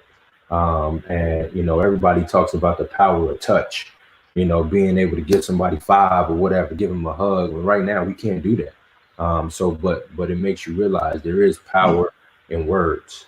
There is power in being honest with a kid, but also being able to love them up and give them words of encouragement and tell them you understand. Like it's hard, you know, and encourage them and just keep trying to motivate them on a daily basis. Checking in on them, making sure they're okay with their families. I mean, sure, they may have somebody in their family dealing with the coronavirus, and like making sure they're okay. You know, making sure they're on top of their academics, making sure they're doing something to make themselves better. So I try to do something that's going to make myself a little bit better, and then try to touch bases with, you know, multiple players, you know, if not the whole team, and just encourage them. And, you know, and then the other thing I realized about, you know, coaching kids, man, is that every single time you talk to them, it can't feel like you're preaching to them. They shut off, they tune out, They don't, at some point, it's gone. So, you know, being able, I'm not that old, but, you know, so I can still kind of talk to them about some things, but like whether it's music, whether it's a Desi Banks video, or, you know, that dude was hilarious, by the way. Yes, I want to meet him because I laugh all the time. I'm trying to figure out who keeps giving him access to all this stuff. Like one day, right. Like he has a trash truck. Oh my goodness, him all this stuff. But like the craziest, funny, I'm gonna make that point to my guys, is he just keeps finding creative ways to get better. And I think that's what this whole thing is about. And this is why you guys are doing this, is because you found a creative way to make yourself better, to make the people around you better, and the people that you come in contact with better. Like nobody else was doing this. Nobody else was doing it. Like showing videos of dudes that's available, and, you know, and all of that kind of stuff, and linking it up so it helps kids. Like you get creative, but that's because you want to and understand that there's a need for it, right? And so, you know, I think you have to encourage young guys to be able to do that, but you got to put it in terms where they can understand it. Like if you talk to them, like Desi's coming up with all these videos, like that's just his way of being creative and finding a way to get better, and not just being like, oh, well, you know, I'm just talking about parlay the whole time. You know what I mean? Like no, I gotta do this. I gotta get this truck. We get the garbage can. We got the mechanic. We got this. We got whatever it may be. Like he's just getting creative, and like the juices are always flowing. So, you know, encouraging the young guys, man, encouraging these young men to just find a way, man, because I want to see everybody do well, man. I want to see everybody eat. 100%. Yeah. Fellas, we right at the end of our show for the day, man. Definitely had a full plate. Coach Bowles, definitely appreciate you, brother. Appreciate you joining us. Thank you guys for having me. It's a great platform you guys got for kids and for coaches, and I appreciate you guys. No doubt, man. Appreciate you, Coach. I appreciate you too, man. I know we've been Bryce has been hitting me, trying to get me to do this for a while, and like, you know, I was like, oh man, we got a game this day. I can't make it, you know, and all of that. But, you know, man, I got a ton of respect for you guys, because even the first time I saw it, like the crazy thing is I hit Bryce. I was like, yo, man, like I gotta come. got to, man. You know, man, what you're doing is necessary, man, and iron sharpens iron. You guys doing this gives me motivation to just to keep getting better, and better, and keep pushing. 100%. They do. 100%. Hey, AJ White, you 6'6" in my book, buddy. 6'6" in my book. Young killer. Write down that name too. Write down that name too. Thanks, the young killer. But coach, write it down in small print because I want AJ to go to Kennesaw State. Hey, that's another. I'm being selfish. I'm being selfish. Coach over there, Amir. Yeah. Killer. You're doing a fantastic job of doing things the right way, man, and like, you know, not paying attention to, you know, all the other stuff or whatever. Like, I gotta establish my program like this. This is the way I'm doing it, man. And I got so much respect for Amir and what he does, and he's gonna do a bang up job over there, man. It's gonna be, before you know it, man, everybody gonna be trying to roll up in Kennesaw State. For sure. They staff doing a great job, man. And you know, again, just a ton of coaches, man, that do an awesome job and that deserve the credit and respect. And I learn from those guys, man. Shoot, I'll go to a roll up in a practice and say, okay, what can I pick up? What can I learn from these dudes, man? You know, you can't just be like, oh, I'm at this level. Man, that stuff don't matter, man. That stuff don't matter. Just figure out a way to get better. No doubt. We've been talking about getting better, and I'll be remiss if we got out of here and we didn't talk about what we got coming up this week for the MCA of Georgia. You know, talk about, you know, on Wednesday, our virtual roundtable. We got three killers for you. You know, 12 noon, we got Larry Thompson talking about defense. State champion Larry Thompson talking about defense. Many people don't get a chance to hear from him, so you know, we get a chance to hear from him. Then right after that, we got the back-to-back Georgia JUCO champions who were going to Hutch for the third straight year. Head coach Rico Dawson talking again about defense from Central Georgia Tech. But then we got a little surprise for you. We usually only go, you know, with 2 head coaches every Wednesday, but we added a third because Mountain Brook's Bucky McMillan just got the head job at Samford. So we were able to get him on to talk a little Bucky ball on Wednesday at 2 p.m. So we got that on Wednesday, and then our Thursday sessions are next up series for assistant coaches so they can, you know, show that they maybe can do more to recruit. You know, a lot of the guys that think all assistant coaches can do is recruit. So this week we got Southwest Mississippi Junior College assistant coach Jeff DePenbrock. He's going to get on there and talk about his baseline out of bounds defense. And then we have Claude Purdue, formerly of Georgia State, now at Tulane, coming on to talk about the matchup zone. So we're trying to hit you hard again this week, just trying to get, like Coach said, 1% better. What can we pick up during this time? I know Coach Boyles and I talked before. We probably don't watch more film on our teams now than we had at any other time. Like, we breaking it down. Mind you, I sent you something with just the first quarter today.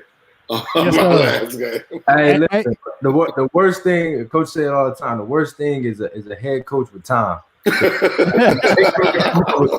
He'll come up with something. Hey, man. When that phone ring and you pick it up, you know, like, this dude ain't got nothing else to do right now. He got a project for me.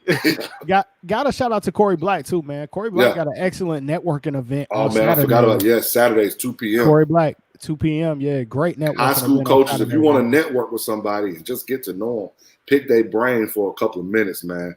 Corey Black, that networking event is really good on Saturdays at 2 p.m. But that's our time, man, for this week. The Love of the Game podcast.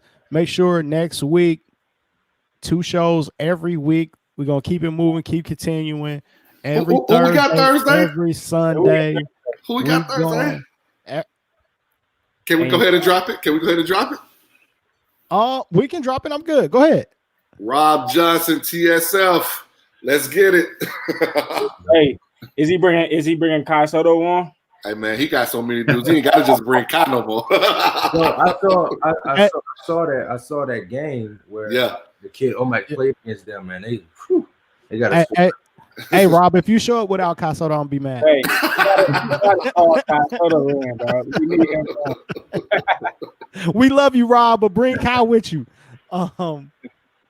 But no, it's gonna be a great show. I think it's gonna be playing around, but it's gonna be a very important and necessary and needed show from an educational standpoint, because like we said, a lot of kids are feeling like prep may be their best option.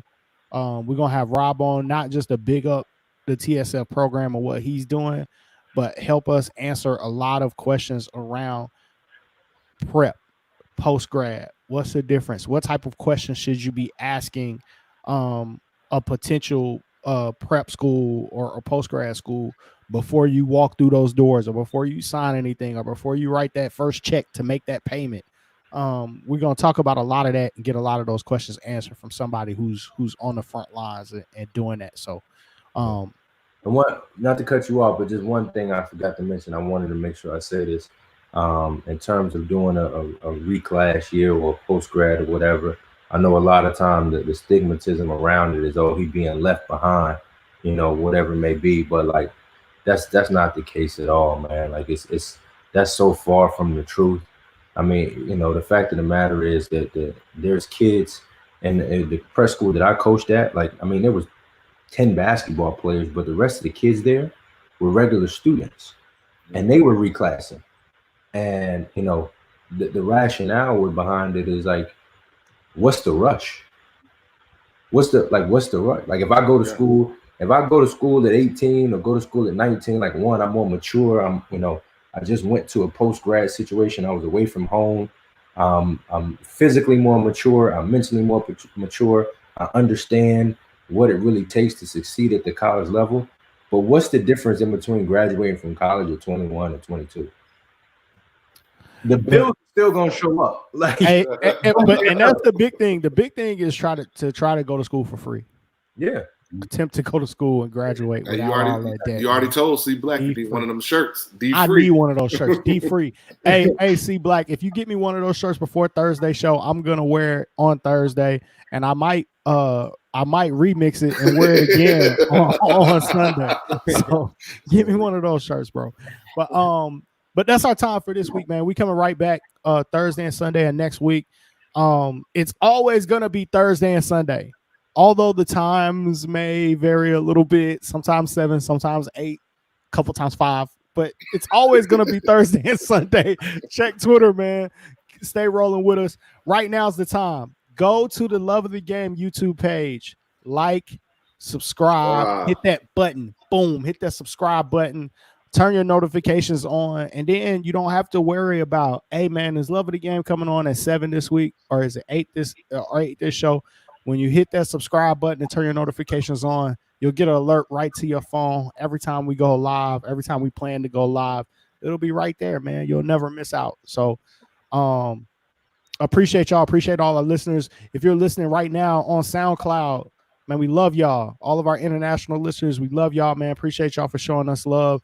We just turned a grassroots Georgia basketball show into something that gets listens in Switzerland, in Nigeria, we had South Korea, Japan. Like, man, we rolling overseas, man. Listen to Georgia basketball. It's insane, man. So appreciate y'all. Love all of you guys. It's the Love of the Game podcast, and we out.